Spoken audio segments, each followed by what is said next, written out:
through this Facebook.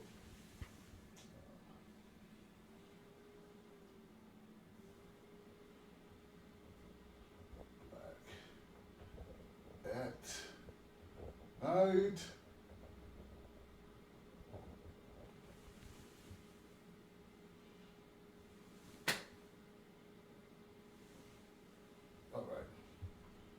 All right, people.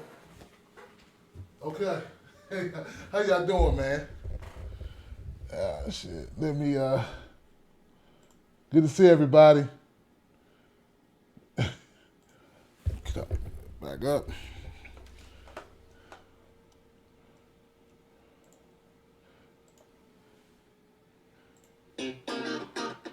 Tim Black. Tim Black. Tim Black. Yes, I am. True. Funny. Tim Black. I am TimBlack.com. Tim Black.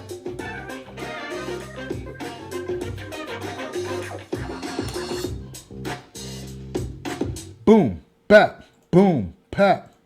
What up, people? 1 second, I'm getting the invites out. Because I want to make sure people know the show's going on and I hear about it. Be like, Tim, why didn't you at least invite us? So let me invite a few people and I'll be right with you. Clayton. This is the Clayton Bigsby Show. This is the Clayton Bigsby Show, y'all.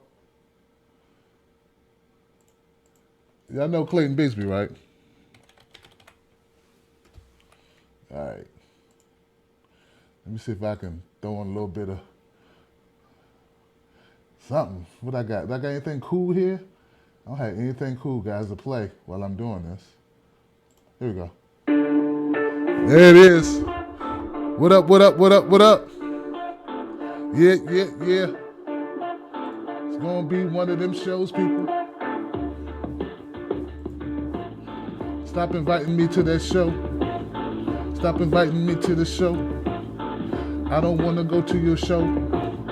Stop inviting me to your show.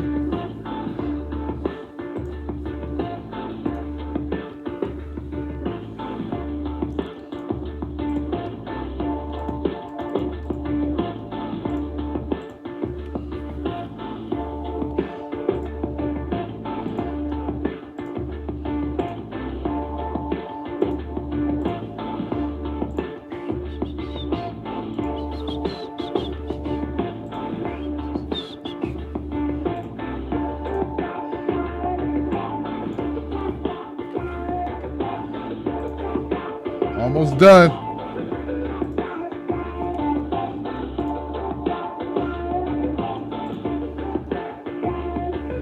Almost done. We're grooving now, y'all. Y'all see the thumbnail for this show? Y'all see the thumbnail? It's hilarious.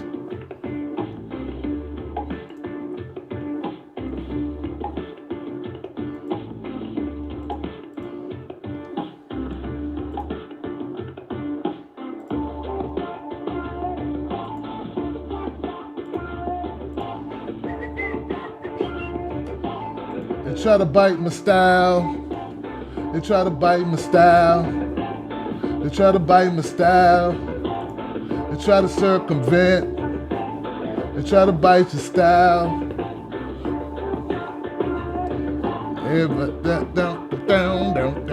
All right, I'm ready.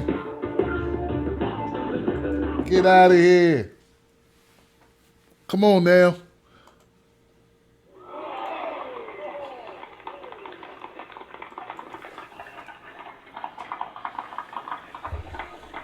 Let me get this keyboard out the way. Thank you guys for bearing with me. I want to invite people to this show because this is one of them highly contested shows. Definitely one of them shows to get people going, and that's what we do here. We don't shy away from the topics. And people keep sending me topics, but they never be hot button topics like this. I guess they think I'm afraid to do a hot button topic. You know, maybe they think, oh, don't want the controversy, don't want the drama, don't want the the tension. But you know what, man? If we don't push ourselves and tackle harsh subjects, look, you can't talk about this shit at work. Come on. You can't talk about, look, the topic of tonight is, can black people practice racism? Can you talk about this topic at home? Oh, man, my former fisherman friend, Sam, we used to go fishing together. Damn, it's backwards. It says Sam Fisherman. That's my guy. His last name is not Fisherman. That's just what I called him because he's a fishing buddy. Those were the days back when I used to go fishing. Anyway, back to my point. Sorry I got sidetracked. That was rude. But that was cool, man. Tonight's topic is, can black people practice racism? This is a great topic because, like I said, this is not something you could talk about at work. And if you do, your ass may end up without a job. You understand what I'm saying? This is not a topic you want to talk about with the family necessarily because, you might really get into some conversations with people that get heated, and that's your family. You want to love them anyway, but it's going to be hard, man. I'm trying to tell you. My older brother, me and him differ politically on a lot of issues. He used to be the type of brother that, well, you know what? Not in my opinion. I got the impression from him because of stuff he said that he didn't like black people too much, and he was black. He is black. He say stuff like, see, that's our problem. That's what black people, we this, we that, and it'd be like really negative. I mean, like, when I was younger, I didn't understand what his deal was. I didn't get it. I was like, I didn't understand what this guy, why is he always putting down black people? Why is he always talking about, well, I'm going to go live with, black people be always, tripping. They always want to steal from you and rob from you and do this. I'm going to go live around some white people and, and blah, blah, blah, blah, blah, blah, blah. I'm like, okay. That's poor black people though, right? You don't think no poor white people would take nothing out the back of your truck? You don't think that? All right. But see, to go live around them, probably, you got to go make more money. Who want to go live around a bunch of trailer park people? Nobody, right? So he got a little bit more money, and he went and lived around rich white people. If he'd have went and lived around poor white people, he'd have found out they sit out on their porch and get high. They drink more than they should drink, too. They don't clean up too well sometimes either, because people who are in that condition a condition of poverty or close to poverty, tend to self-medicate a lot. And they don't do so privately always. And that's really what's going on, okay? People in the United States, I can't speak for other countries. It probably goes on everywhere, right? But I'll let my callers be the guide. But people self-medicate in the United States. So anyway, back to the point. Can black people practice racism? This topic was inspired by a conversation I had with Montue Magruder and Ross in my Facebook group. That's the full disclosure. And we did not agree. In fact, Magruder agreed with Ross. And Ross is like, I think he's about a 20-year-old white kid, young man. And he disagreed with the graphic I put up. And that graphic was from Dr. Roy DeGuer. You know what? I want to make sure I'm saying her name right, because that don't sound right. Make sure I'm saying her name right. Anybody know Joy? Joy DeGuer? DeGruy. That's it, DeGruy. Joy DeGruy.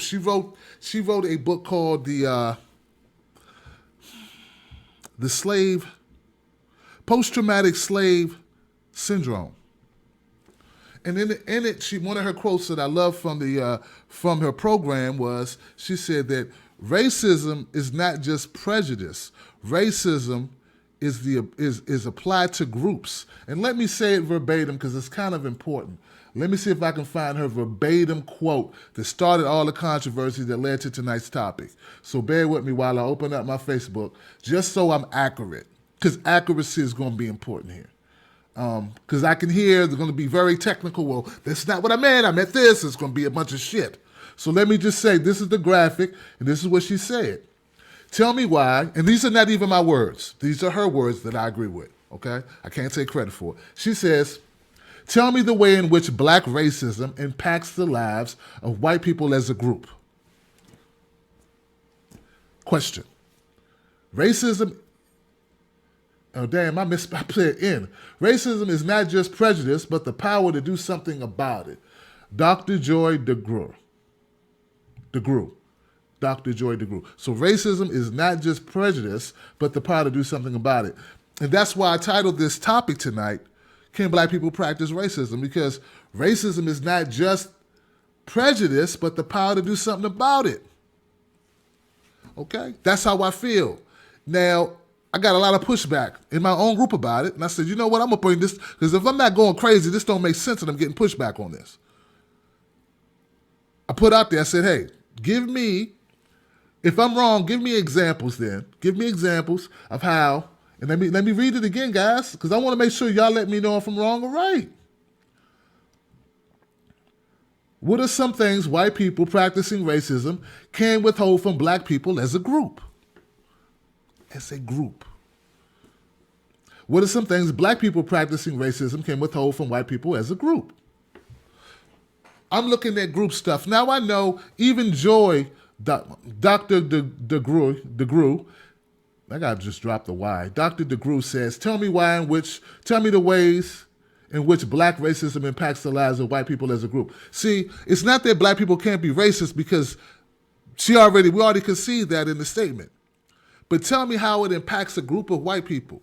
I'm saying black people as a group don't have the power to impact white people as a group. We don't have the numbers. We don't have the sheer voting power. We don't have the will of all people. We don't have enough power.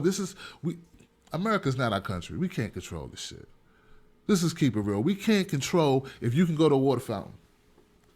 We can't tell white people as a group that you can sit in the back of the bus. We can't put Japanese in internment camps in the United States.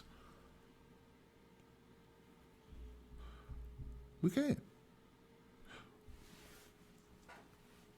We can't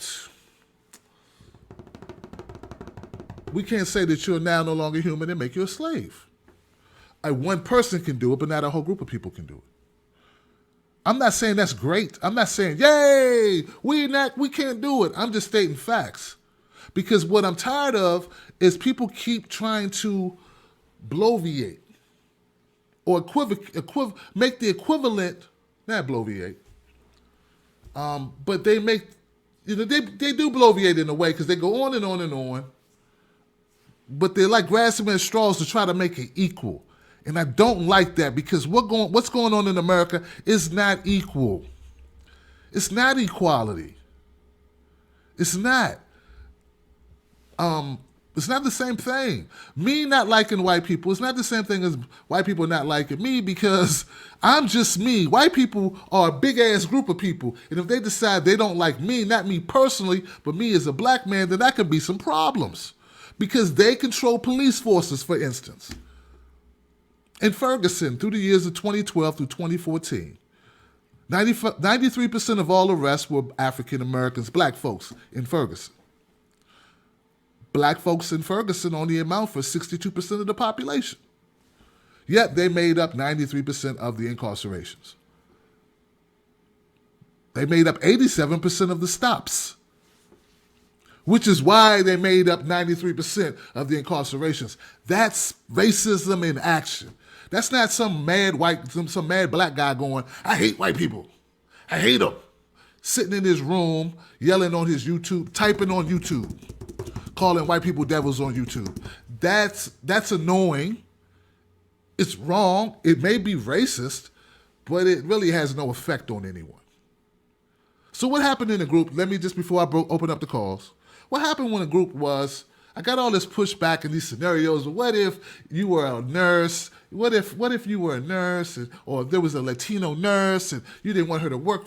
You didn't want her to wait on you, and you made her feel bad. You would be exercising power over her. I'm like, what? Well, she could just go wait on someone else. What? How is this? What's that got to do with what I'm saying? What does that have to do with anything? Well, class. It's really about class, and you know what? I have a problem I understand class is a point in America. It's an issue. I understand class is very important in America.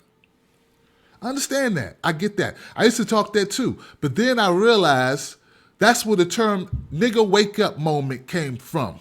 Because no matter what class a black person's in, he's still black in a society that looks at him as a citizen beneath a third-class citizen. And that is, you can bear that out. I read some statistics where it said a college-educated black man,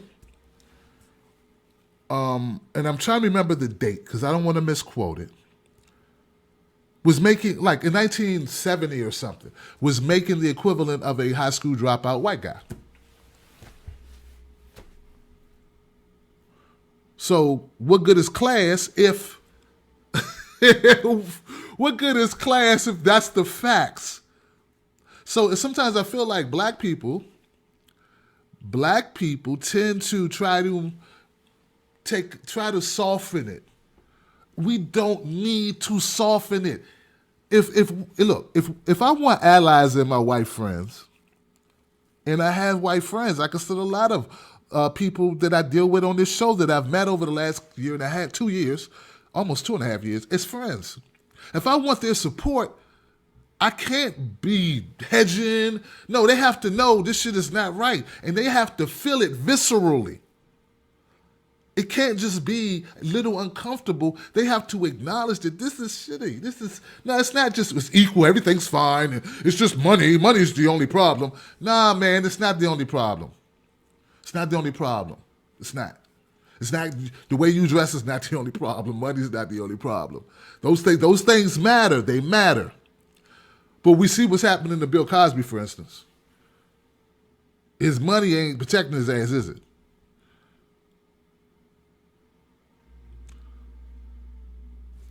I'm just saying, it ain't. It didn't protect Michael Jackson.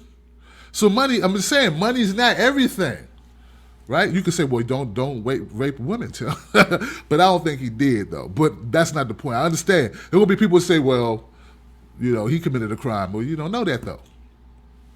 I don't know why I brought up Bill, because that's going to just, people going to go down that road and we're going to be lost. The point is, I want everyone to, so this is not like me just talking to white folks. This is me talking and me opening up the floor, and I'm saying, can black people practice racism in America? Not can black people not like white people. Anybody can not like people if they want to. Anyone. But if you own a little corner store, black guy, and you decide I don't want to serve white people, that ain't the same thing as the state of Maryland deciding we're not going to give any licenses. Or banks redlining. I fought for that. I worked for a civic organization in the 80s that was combating redlining. And that was where banks would decide based on geography of where black people lived when they were applying for loans that they would not get them based on zip code. This is not one white guy. This is a system. This is not one white guy in his boxes going, white power, in some shack somewhere in Wyoming. We're talking about systems. Systems. And see, until everyone realizes the systems are broken, it's not just one guy. It's not just Dylan Roof. It's not just that guy Bryce, that black guy that shot up the reporter and the cameraman in Virginia. It's not just one-offs that we're dealing with. We're dealing with systems. And I largely feel that black people, when they do shit, they are reacting to a system that's fucked up. When white people do shit, it's not the same thing. Because they're not in a system that is pitted, organized, designed, structured, has policies in place to intentionally disenfranchise people of color. That's been the issue, guys. It was not an accident. So, the number's 323-870. I hope that's right. 323-870. It was right, damn it. I don't even trust my own number. Shit. 323-870-4064. What I will try to do is we want to keep it on the topics. Let's not get personal. I'm not going to jump on you. I'm trying to be light because this can be contentious. I don't want it to be. I don't want to make this, too personal. Let's not make it personal, okay? Because I don't want it to be personal. All right? Because I think it just takes away, and then people start focusing on things that are not a part of the conversation. Can black people practice racism? All right, so let's go, man. Let's go. Oh man, I already got my man Pianki up in the house, man. David Pianki. I'm trying to think which way to go here. I'm gonna have to, I'm just gonna have to go in the order that the calls came in. Montue, I know you're here to represent yourself, but some people been on hold 20-something minutes. So let me take that. We're gonna keep it moving, okay? But we'll come down. Hey Kim, how you doing, lady? I'm doing good. I got my rest, so I'm refreshed. That's what's up. I'm glad you're doing better. Yeah. Yes. The sister that you're talking about, I have listened to many of her lectures, and I have a hard time pronouncing her last name. I just call her Dr. Joy. Right. I get tongue-tied with that last name. Yeah, and me so too. I will follow the rules today and keep it based on what I have learned listening to the sister's lectures and based on other stuff that I know and have read and have experienced. But I'm not going to talk about none of my experiences. No. What I meant, no. Hold up, Kim. That's not what I know what you meant. Yeah, what I mean. Well, for everyone, you don't want to go too far to the left or too far to the right. No. Listen, I don't want to attack Montue when I talk to him, and I don't want anybody attacking any caller on a personal level. Oh, okay. Yeah, because Montue, we differ on that, and I don't want it to be that way. But go right ahead. Oh, okay. So I'm just going to look at it the way I'm going to give you how I look at it. Racism is an action word, and in this country, black people cannot practice racism. A black person can be a bigot, and a bigot is not a racist. Not an action word. Now, on an individual level, a black person can do something hateful to a white person. We do know that on an individual level. So now let's go back to the white supremacist system. It is a system. It is a structure, and that is a racist system and structure. And racism is an action word in this country. Is always in action to keep that structure in place. So, a white person who knows their system real well, when they decide they want to practice racism, they know that they have a system that will back them up fully as far as they want to go with it. And your money don't mean shit. So that means that black people are still in a state of slavery. Even though we're not shackled down on the plantation, we are still in a state of slavery. But also, other races of people can practice racism when. That's basically when they're doing white people's bidding, and their system will back them up. So that's proxy racism. Does that make sense what I said? Yeah, it does, and I hadn't considered that's what you would call that. I thought about that, and I was like, you know what? I don't know what to call that actually. I thought since they will have this, because that can happen within your same race. Someone uses a system against you. But yeah, that's a Yes, good way to do it. Racism by proxy. Interesting. I like that. I like yes, that. yes.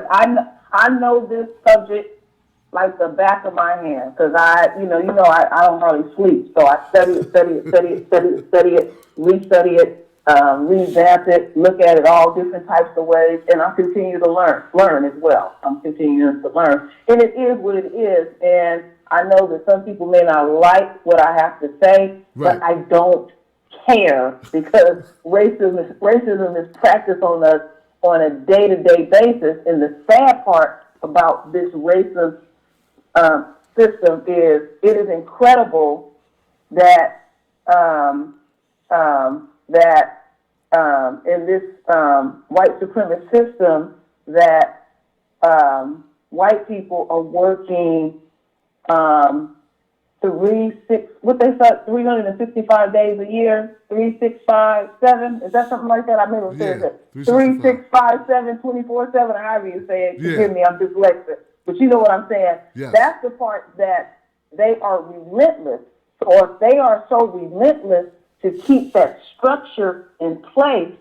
The best that we can do is hope and pray that it is not practiced on us because we're essentially trapped. We are basically orphans running around in a country because we can't get out of. We have nowhere to go. We can't. When people say, "Oh, go back to Africa," you know how black happens? They got. They Yeah. don't even. That's something that a lot of white people don't even know that there is some issues with Right. when Africans come over here and they don't have nothing to do with us, and they have a certain amount of arrogance that they project towards us and look down at us because they have a country they can go back to. So we just stuck. It's really a real jacked up situation. So when you really mentally just lay back and think about it, it's like we're still in slavery. It's just done on a whole different level.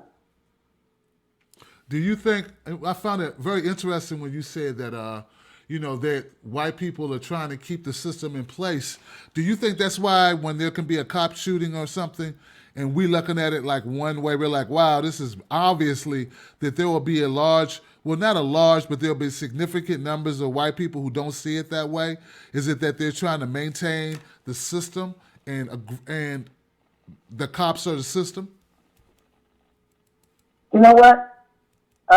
White people know exactly what's going on. They just don't talk about it. They know exactly what's going on. They know how foul it is. And see, it's like this is something that black people do this wrong. We can do something in our race that's foul. And I agree with you that it's foul. And we'll call each other out on the carpet on it. Well, white people can do something foul, like a mass shooting. It'll be disgusting. And I'm not using the all. We always have to say that. Right. And they won't even talk about it. And that's something that Dr. Francis Weldon talked about, that we don't even have a code of conduct. They know how to keep the code. And we so busy trying to display to this country that we want to operate with y'all on a level playing field. We want to deal with you on an equal level. And what we should really do is have our own communities. The worst thing that ever happened to black people was integration, because they fully let us know how much they don't like us. They really don't want us around, and as they feel insulted when there's programs that are put around where, say, for instance, you have a business and they have built this business up, and then they're going to say, okay, now we have affirmative action, and you have to hire one of them in order to get federal dollars. And that pisses them off. They really don't want us there. And then it's like the part that I do agree with is this. See, I do agree with some of this stuff. I believe it or not, as much as I can rant, I never had issues with a extremely racist person wanting to protect their own. I get it. That's what we're supposed to do. Even if they are highly dysfunctional, they're going to protect their own at all costs. we won't do it. We'll sell each other out so quick it's ridiculous. We are literally a laughing stock, and we don't know how to stay the course to achieve what we need to achieve, and they know how to stay the course even when one of theirs act as their worst. And we're not respecting that system. We can learn a lot from that system, but no, we keep trying to push the envelope and we want to be up in their faces and stuff. They don't want us around. We just got to keep this real. They sick of us. They wish we could just go. Right. I damn. That's a lot. That's, hey, it is. God damn. I mean, and once again, y'all, Kim said, she didn't say all, right? When she says they, I guess you mean the system, right, Kim? No. Yes, and that would be idiotic to say, oh, that's an insult to genuine people who are not racist. Right. But we have to put that out there, and then people, that's all I can do. We adults. Come on now, we can't babysit folks. Right, and I feel you. And you know what? Do you think that white people can be racist without knowing it? I think they can be. I think they can be. Yeah. Because they're brought up in a system, they're brought up in a system where it's just considered normal. It's just normal behavior. They would have to not be here and then go somewhere else and see how people treat each other or how things run, and maybe then they might see it. But for some reason, it's like black people always want to jump in, and I don't know, man. I appreciate you. I appreciate your opinion. I don't know. All right, I'm trying. I may not be totally right, but I'm just giving my best version of how I see it. I'm not saying I'm absolute in what I'm saying. I'm still learning too. No, you make it. I would love to hear what everybody else has to say. Yeah, I'll keep it moving. It's just that your comments also make me question some of the things that I think, and I'm not dismissing what you're saying. And it's like on the fly, I'm thinking about things I considered right, and I'm like wondering, maybe Kim's got something there, maybe, So I appreciate your point of view and sticking to that because, hey, man, it's valid. It's how you feel. It's valid. I appreciate it. Thank you very much. No doubt. Got me thinking about my shit. You know what I'm saying? Maybe I'm too nice, man.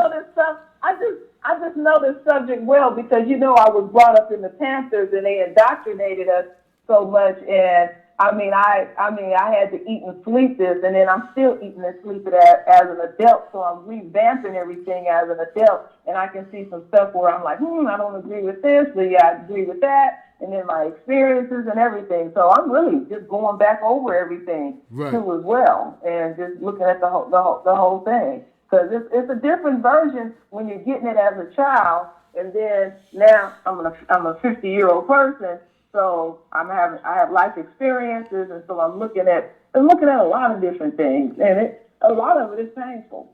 It really is. True that. Hey, look, Kim, thank you so much for your call, lady. Let me bring Pianki in here, man. I appreciate you. Give it up for Kim Santana, Amethyst. Hey, hold up, Kim. Why you go in on Dr. Boyce why you go in on Dr. Dr. Moise Watkins like that?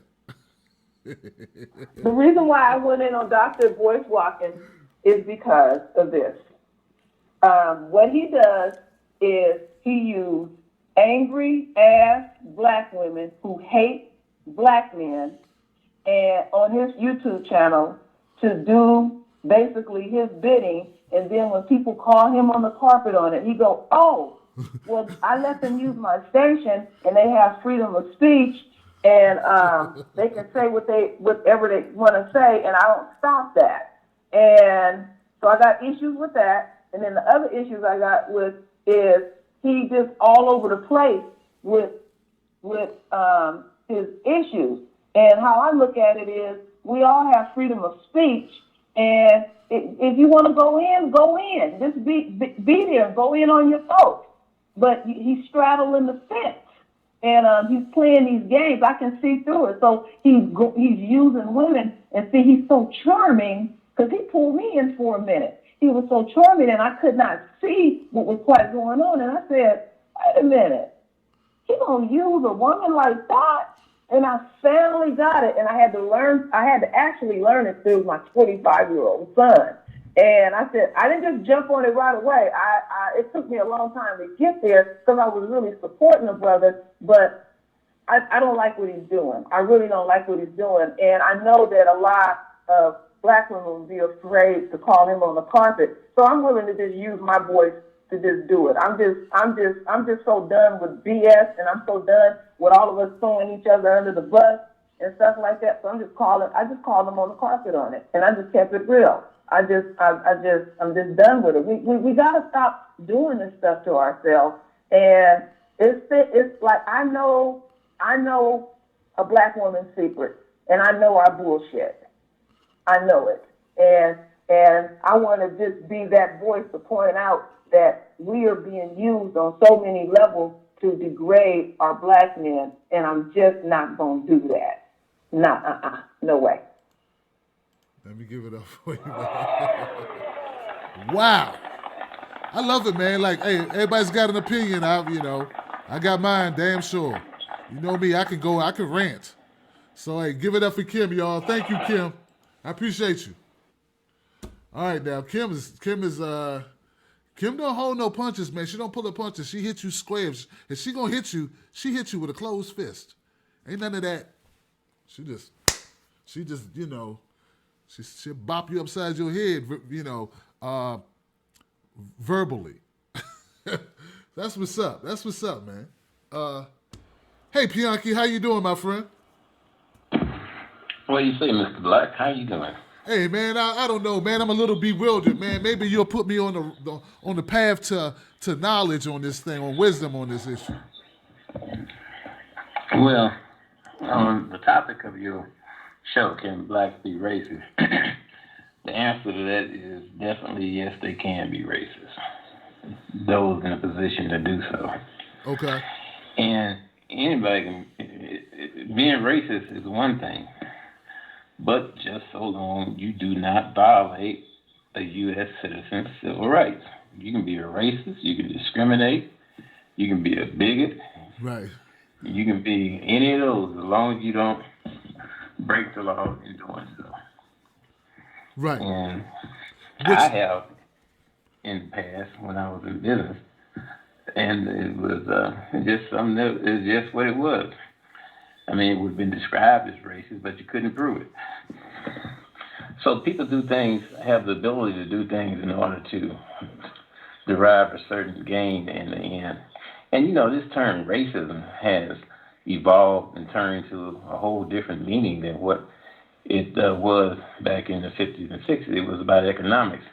It had nothing to do about somebody hating someone or not liking you and all that stuff. Right. There's nothing wrong with not liking somebody. And nothing wrong with hating somebody. That's blacks I don't want living next to me. So am I racist? No, it's just that it's your preference. And white supremacy is this boogie bear, all encompassing. The best way to defeat white supremacy is to compete against it. Mr. Black, yes. The best way to compete against Arab supremacy is compete against it. The best way to compete against Asian supremacy is compete against it. Because those last two do dominate the commerce in, quote unquote, many black economic markets. Would you agree? I agree, 100%. 100%. When the last time you seen white folks in your community doing business? I'm sorry, say that again. I said, when's the last time you seen whites in your community doing business? They don't have no shops. They don't own the gasoline and the gas marts. Those are immigrants that do that. And the best way to do it is, like I said, to compete against that is you have to compete against it. Nobody's going to give you anything unless they have to. And the lady mentioned about the federal requirements. Well, that was a leverage which was good to have in order to propel yourself and help make up ground because of, policies and practices in the past. But There's organizations that's out. I was just heard about this organization called Upperly Global. It's volunteers that help immigrants from around the world navigate and maneuver their way in the economic market, whether it's jobs or businesses here in the United States. And I don't see any blacks involved in that. It's all whites. So the face that these immigrants see when they come here and try to get involved is not, black Americans. Now there are some, but there's not many. And like I was telling a guy on another station, a radio program, 80,000 Bosnians immigrated to South St. Louis, and I stay right outside of St. Louis, but St. Louis has always been divided north and south, north blacks, white, in the south.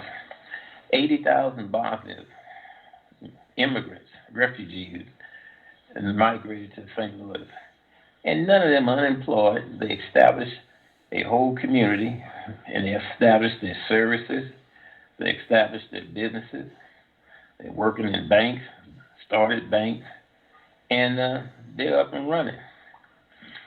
So I don't know.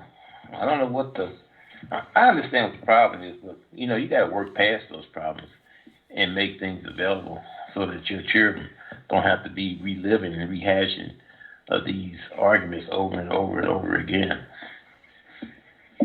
I agree with that. I agree. I'm only. What I say to people when they make these types of statements, though, is I remind them that there is nothing done in America by accident.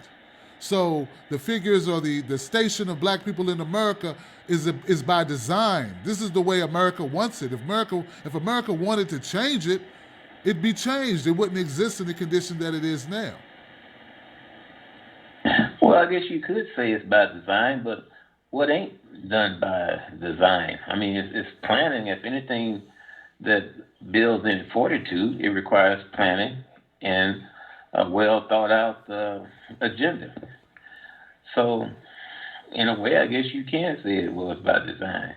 But at some point in time, people should realize that they're being used as a commodity and start putting together things. Even if it's just a family, it doesn't have to be no whole stadium. Right. You don't have to fill up the Los Angeles Coliseum or the Savage Center or whatever they call them. Right. That's not required. Right. Just like-minded people looking at something that needs to be corrected and built upon, and just go ahead and do it.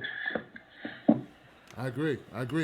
One thing that I noticed, since we're talking about business, I noticed like in the business that I'm in, Pianki, I looked at some of the top people who were performing, how they were getting endorsements, how they were getting notoriety, and I said, you know what? I'm noticing a trend here of what those people look like.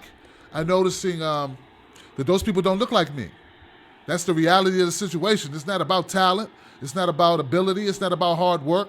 So you have to, but what I was making the mistake was the marketing that I was doing. I was marketing to people, and of course I get some great people, but the majority of I wasn't getting the lion's share of people to my content because I was competing against the wrong people. I was competing against people, with people whose audience looked like them. And that's a problem. Well, that is the reality of the world. People favor their own ethnic groups, and until they start expanding broader. In the St. Louis area, you have a lot of gas marts that's owned by, they call it the Crown, is the name of the organization. And it's two Arab men, let's say two Middle Easterners. And, they started off, and now I see where they even started their own construction company. Now, they hire black workers and black subcontractors more readily than I see whites being hiring blacks in the same avenue. Okay. But they started their own construction company where they're building their own facilities rather than depending on, the traditional way of having things done. Right. So that's taking a bull by the horn. Yeah. Of course, yeah, I see that. I see that. There are some built-in things that you have to deal with, some built-in competition factors that you just have to deal with. I'm not saying you give up, but I'm saying you do. Frankly, look, Bianchi, if you're going to be a black person, you should try to market to your demographic. I just think that we make a mistake when everybody wants to go mainstream. Let's go mainstream. Let's go mainstream. You need, and I'm not saying there's anything wrong with that. I'm not saying you can't go mainstream. Look at Steve Harvey. Look at Oprah Winfrey. Look at all these people. But you know what? You can do quite well not going mainstream, and then if mainstream comes for you, then you can go mainstream. But a lot of people, a lot of brothers, and maybe some sisters too, they face a lot of adversity because out the gate, they want to go mainstream. Yeah, you're absolutely right. And there's nothing wrong with doing that. You should target your own economic market. You should exploit the opportunities that exist there. Programs that support, social programs that support people who are down and trying to uplift them, whether it's food stamps or whether it's housing vouchers. Well, you should position yourself in order to where those stamps pass through your hands. Those housing vouchers pass through your hands. It shouldn't be Chinese in a black community that's rehabbing dilapidated houses and renting them out on Section 8 to black folks. That's crazy. But it's going on. But you know what's funny, Bianchi, is that some people in this new age, because you said how the term racism has evolved over the years. There are some people, when you mention the word black, they say, that's racist.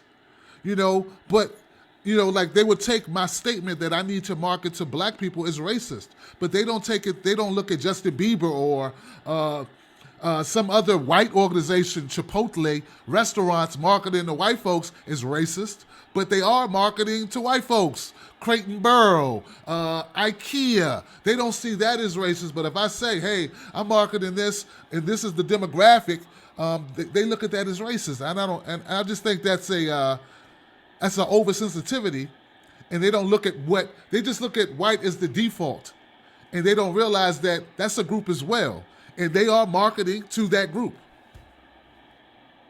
Well, if they are, they're misinformed because whites lose all the time. Quote unquote white supremacy lose all the time. It doesn't remain quote unquote supreme all the time. And I think in one of your last shows, I asked you when the last time you had a GE rotary phone in your house. Yeah. When the last time you had a Zenith, Admiral, or Curtis Mates TV in your house? Wow, long time. So whites who used to control that, white companies, they don't control it no more. Same thing with oil. White companies control quite a bit, like Exxon Mobil and stuff, but you got competition coming online all over the place. And it's going to continue like that. So the opportunities exist. Nothing is going to stay stalemate. Nothing is going to remain the same.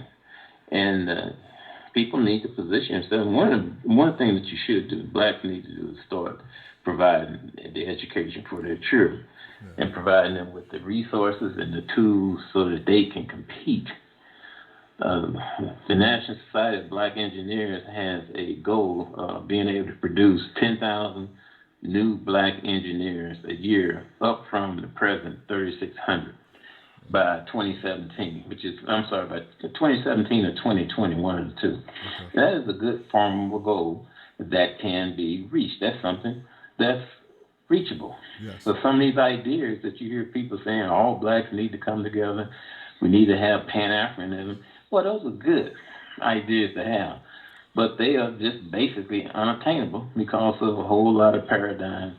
And, there's so much at play there. I agree. Look, Bianchi, thank you once again for your call and for dropping that knowledge, man, and keeping and informing my viewers. I appreciate you.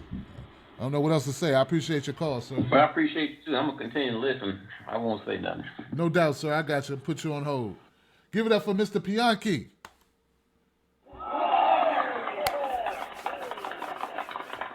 Dope.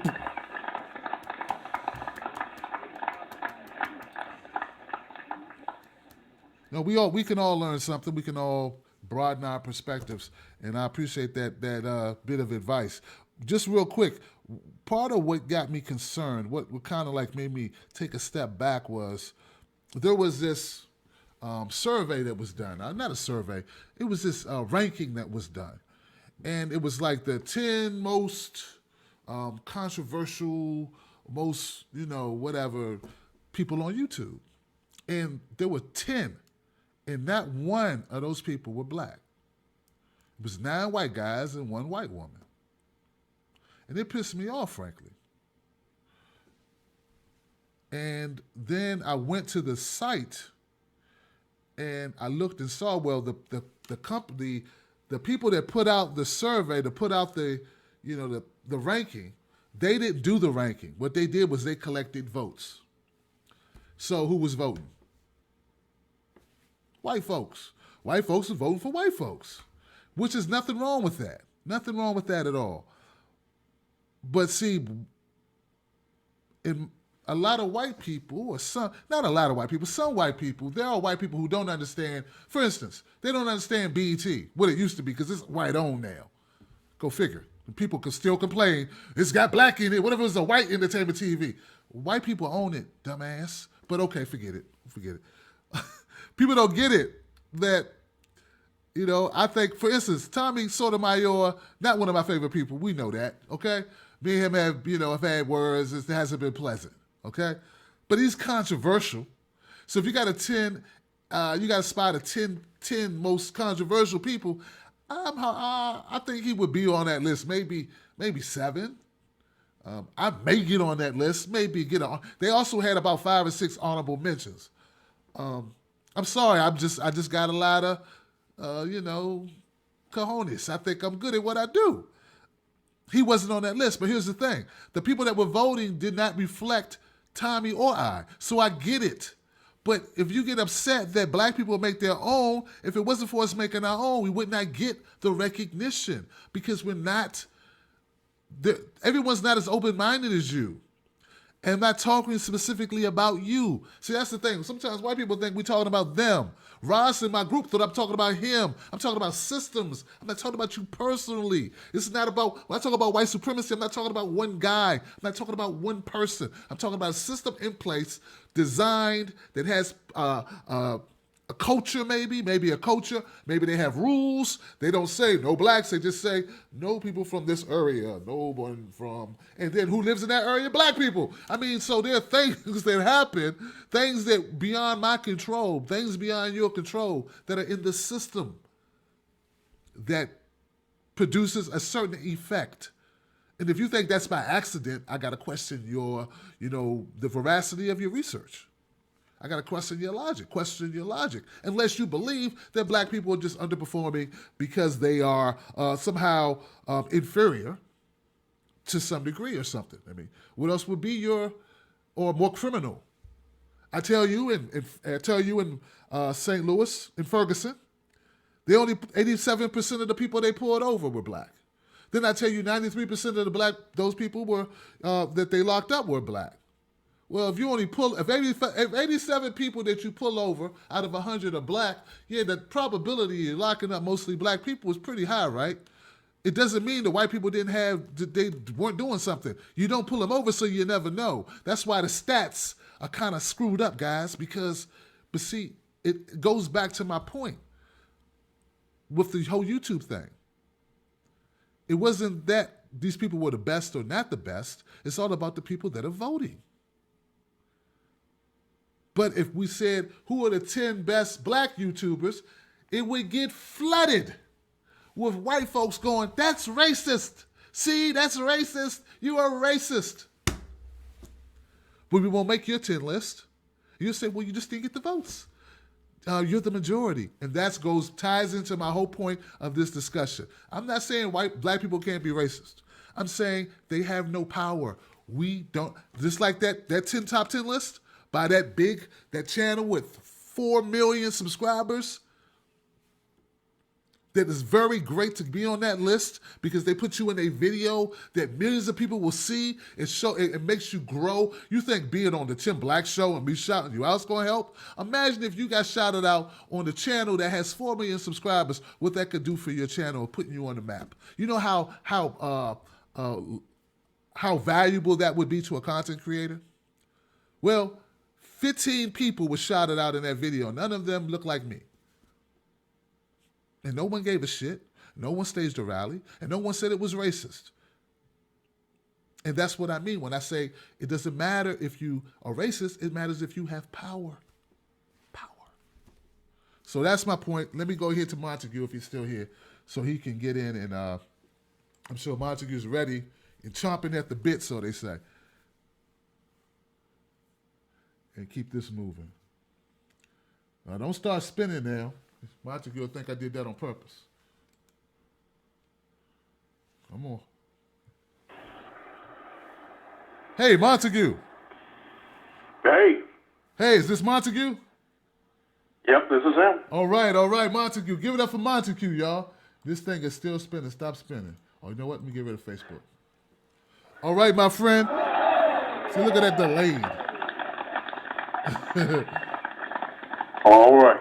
All right. So you've been hearing everything. I'm gonna just quickly get to what Deontay was talking about. From what I could hear, was basically going right to the point that I was trying to make all along.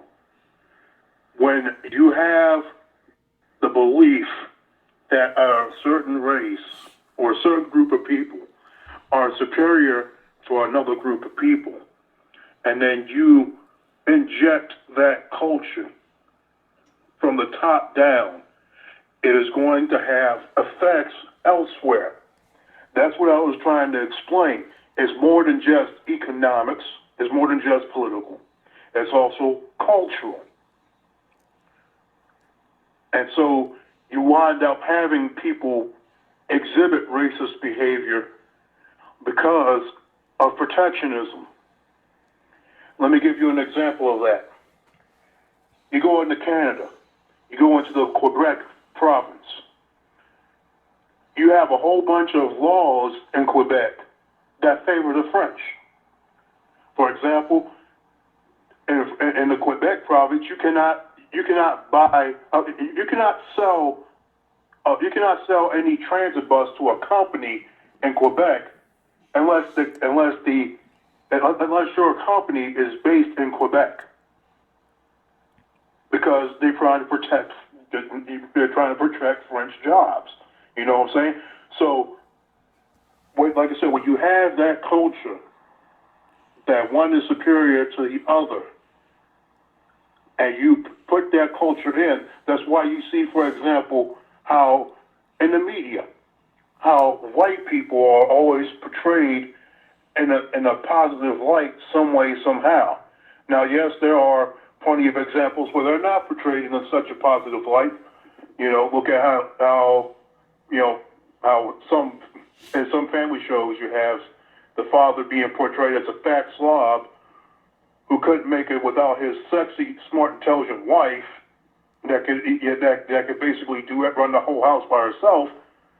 You know, you have those examples, but you see how they portray white people in a positive light, while in the meantime you see us being portrayed as thugs, as criminals, as drug pushers, as people who are violent, ready to get in some deep shit. You see how black women are portrayed as whores. You know, they're already hypersexualized. They'll go sleep with anything that rubs up against their ass. You know, when you have that, when you eject that, you wind up getting the behavior that you see. Okay, I understand what you're saying. How does that relate to what we were discussing, though? Because, see, you're basically proving my point, Montue, because racism is power in practice.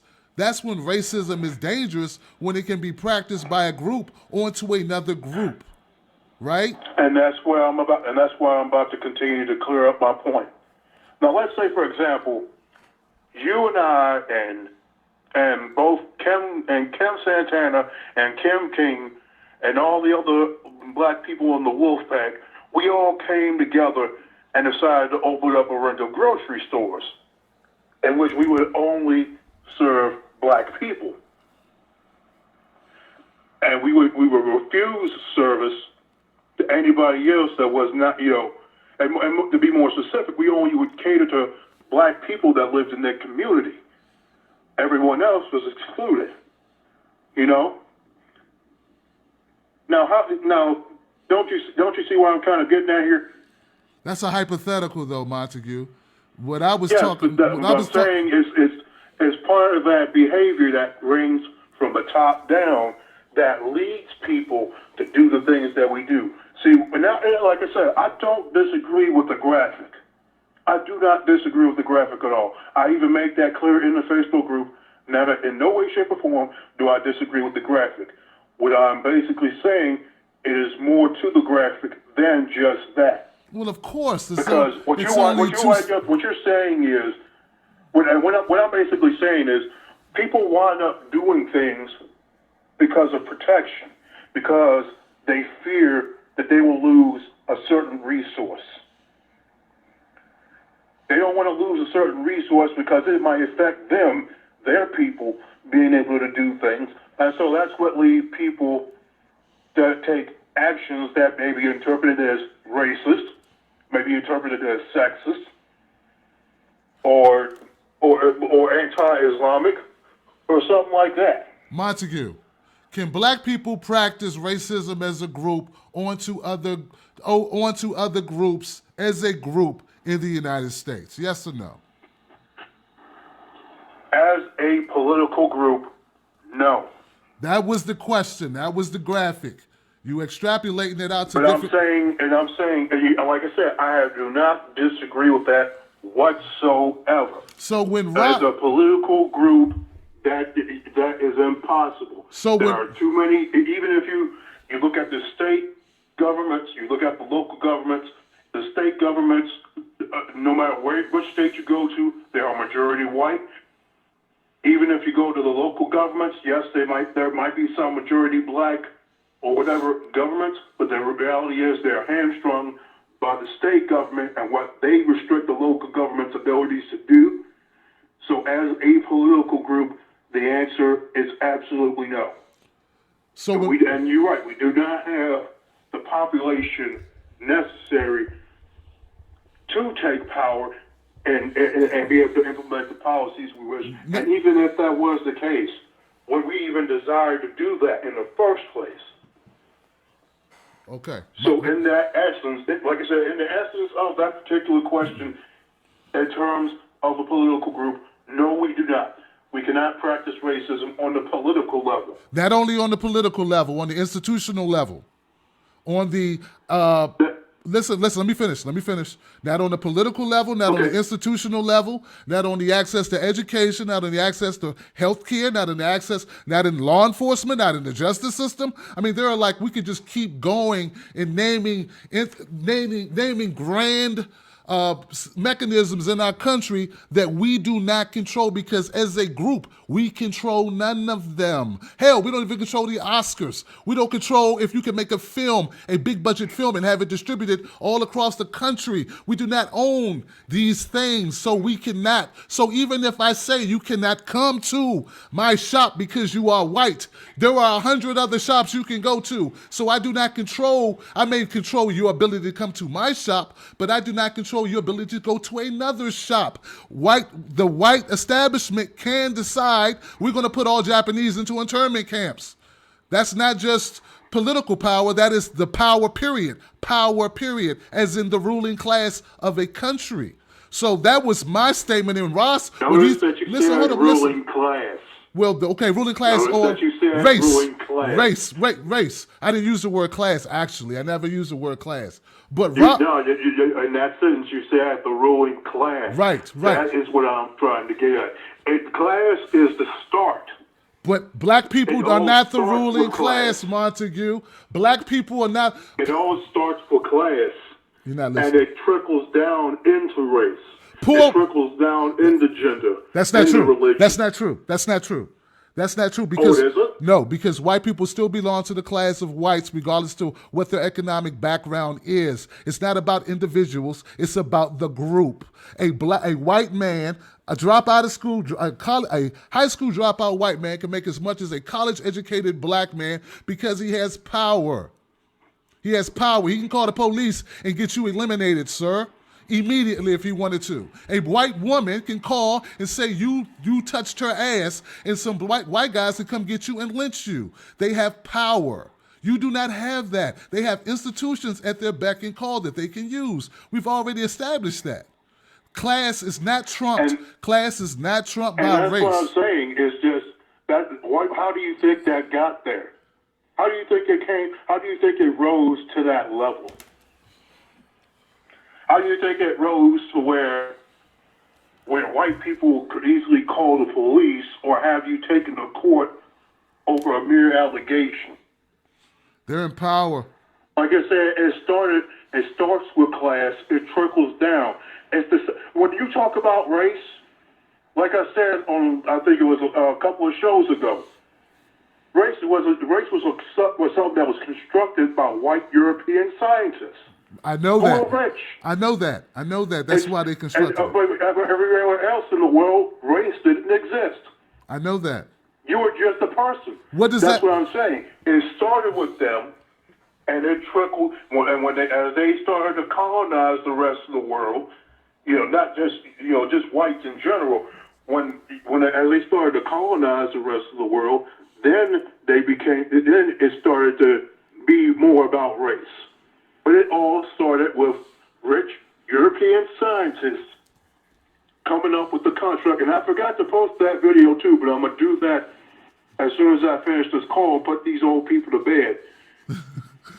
It all started with them. The race issue started with them. And then after they colonized, it trickled down. And now we have this belief that that whites are at the top of the food chain and blacks are at the bottom of the food chain. That's what I was trying to explain. What I was saying was also is that the actions that have started at the top, that started with the rich, have trickled down, and you see that same behavior in the poor. It's what the rich do, the poor emulate. I understand that. I mean, it's not right. It's not right, and like I said, you might see it differently than I do. Well, you do see it differently than I do, because the way you're looking at it, from what I'm seeing, is you're saying that race is the whole basis for this. What I'm saying is class. I'm saying it's class that started all this. I understand what started. Like I said, before it got all started, before this race shit was started, before those European scientists started that bullshit, and you went throughout the rest of the world, that wasn't the class. The tribes stuck together. The people that lived in the tribal societies, they stuck together. They took care of their people. They actually abided by the writings of Karl Marx. If you wanted to take it like that, where people are provided for their tribe. Everybody did a task according to their ability, and everybody was provided to according to what their needs were. Okay. Montague, there was no kind of class system in place. Montague, why are you giving history lessons? I'm talking about the present system that we are in the United States, the present condition that we live in. It's part of how things have come to be today. Montague, I just proved. That's why people say that you have to learn from history. Those who do not learn from history are doomed to repeat history. You know what I'm saying? You keep repeating things that we know, but that has nothing to do with the present situation. If right now a white woman who had no money picked up the phone and called her white daddy, the police on your ass, you could be a millionaire and you would be thrown in jail. Right? Okay, and that's Okay, true. okay. So what I'm I do saying not is, dispute. Like I said, I do not. Like I said, the meme, the graphic, I don't dispute that. I'm just saying there's more to that. I mean, Of course that's there's- all I've been trying to say. That's why I've had to go into the history lesson, because it's more to this than what you're seeing. Like I said, you gotta shake the trees to see what kind of fruit falls out of the tree to get a true understanding of what that tree is.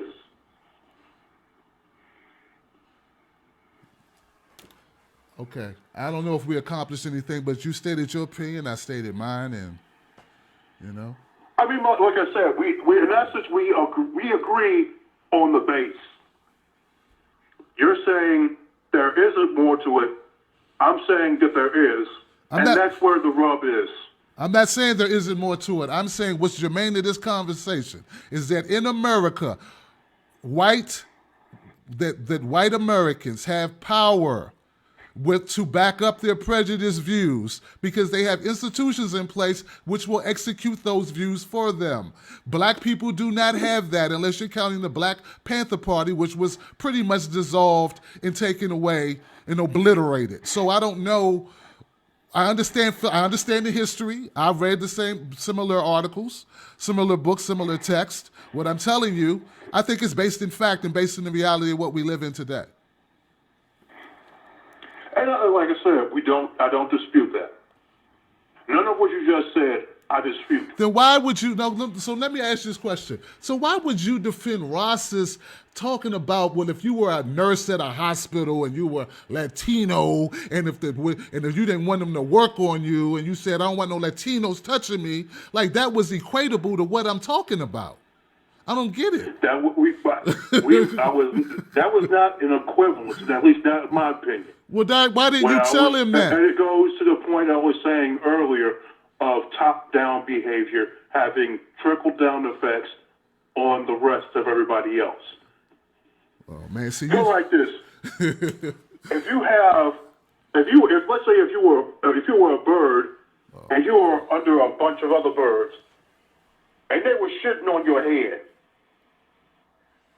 You know what I'm saying? That's what I'm saying. The bird at the top has no shit on his head, but he shits on everybody else, on the birds below him, and those birds keep on shitting down, and it just keeps going down, and you keep getting hit all the time with more bird shit. What I'm telling you, see what I'm saying? I do, and I understand, Montue. I'm not. Okay, I understand what you're saying. I'm not saying I disagree. I just disagree with where you would be in that shitting totem pole. You as a black man, Ross is 20, probably lives with his mother and has more power than you and I because he's white. I don't dispute that, man. So that's the point I've been trying to make, brother. And I love you, but you keep bringing up things that have nothing to do with it. The fact of what I stated. They do, because in order for me to explain myself, I have to relate I have to make an example in order to relate my point. That's why I keep on bringing up other things, because I'm trying to relate what I'm trying to say to something that's tangible. That's all. And see, this is my thing. This is my thing, Montague, and I love you, man, and I appreciate you, man, and I even love Ross. But check this out. I need Ross. I love you too, man. Listen. Thank you, brother.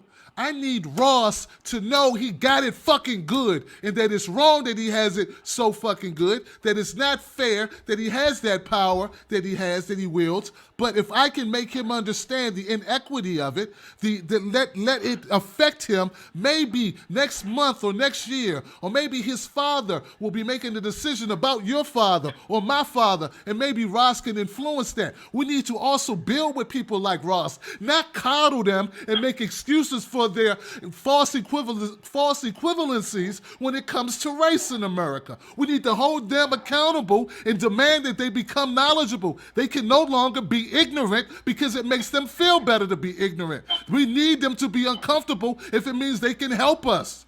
His father, for all you know, could be a sheriff at a police department.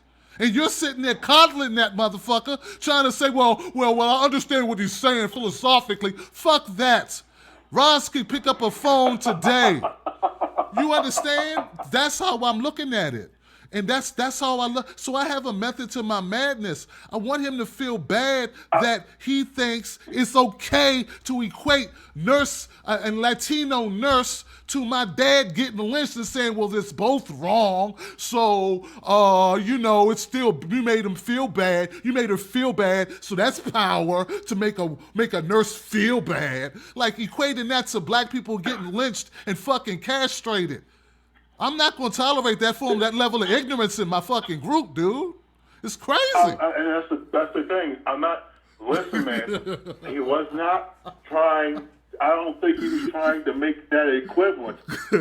All he was trying to say was exactly what I was saying, is that it just, for the last time, just the behavior at the top trickles down. It may not, now does it, what you could say is this, and you have been saying this. What the fuck am I saying? You have been saying this. What the behavior that goes on at the bottom does not have the same power as something that goes on at the top, but it does exist. That is all I was basically saying. And some of the, what I also said is some of the culture, some of the change that we need to bring is also cultural. Okay. Because in our instance, it starts at the grassroots.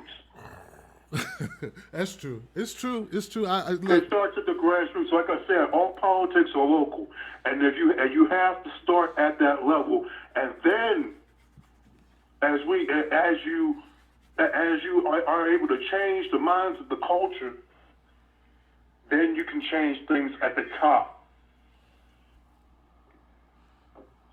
Okay. That's what I was getting at. But, basically, we have to reverse the curse that was brought down from the top.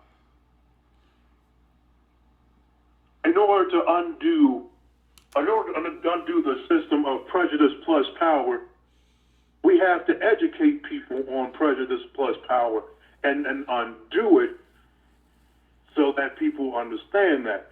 Like, in essence, we do not disagree. And be honest with you, I'm kind of confused as to how the hell we were arguing for not arguing, debating for the past 30 minutes. I guess we were just not seeing completely eye to eye. Right. I got you. With how we were viewing it. Right. Well, you know what, man? I think it made for a great viewing. I think it made for a great listen so far. I got like a lot of people in the queue wanting to comment, and hell, I think it was worth it. I have lost no respect for you, so I'm good. Me neither. Like I said, put it like this, you are a great friend and a worthy adversary. Well, thank you, my brother. Give it up for Montue, man. Give it up.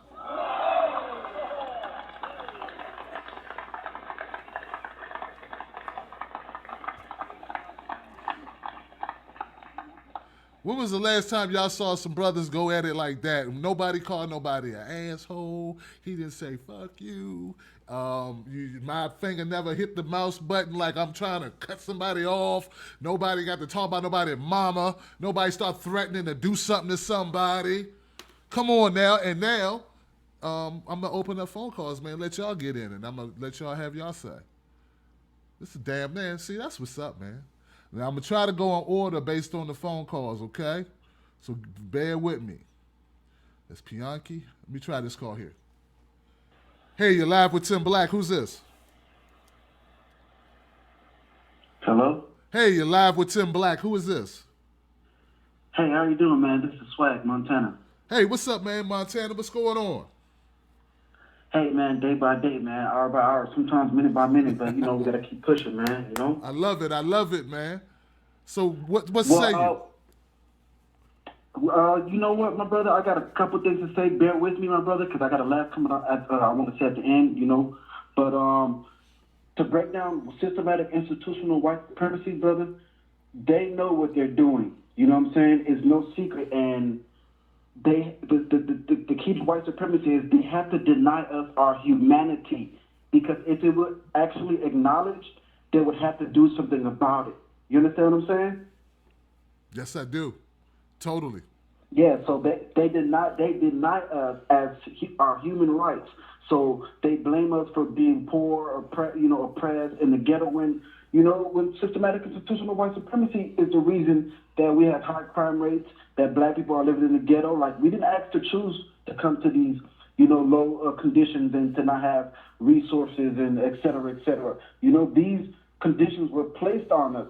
So they will automatically deny us as human beings because if they really acknowledged us, they would have to make a systematic change to improve our condition, which they would never do. And secondly, before I go, I want to add, my brother and all the listeners, man. And first, I want to say, man, I respect what you're doing, my brother, man. I mean, it's rare to have a brother, man, that with a voice, man, regardless, to just come out there and just talk to the people one on one. So I really commend and salute you, my brother. Thank you, brother. All right, and this is what I want to tell to all the black folk out here, man. You know what I'm saying? The single parents, the black men, all this, that everybody that's listening. Black men, you know what I'm saying? We are so, as African people, regardless, you know what I'm saying? Whether you're from Cuba, Puerto Rico, we're all the same people, you know what I'm saying? We are so special people. If we realize how special we are as African people, as much as we accomplished as slaves in music, technology, sports, culture, language, architect, cities, you name it. Black people have contributed more to not just America, the world, more than any other demographic and any other race as slaves here in America.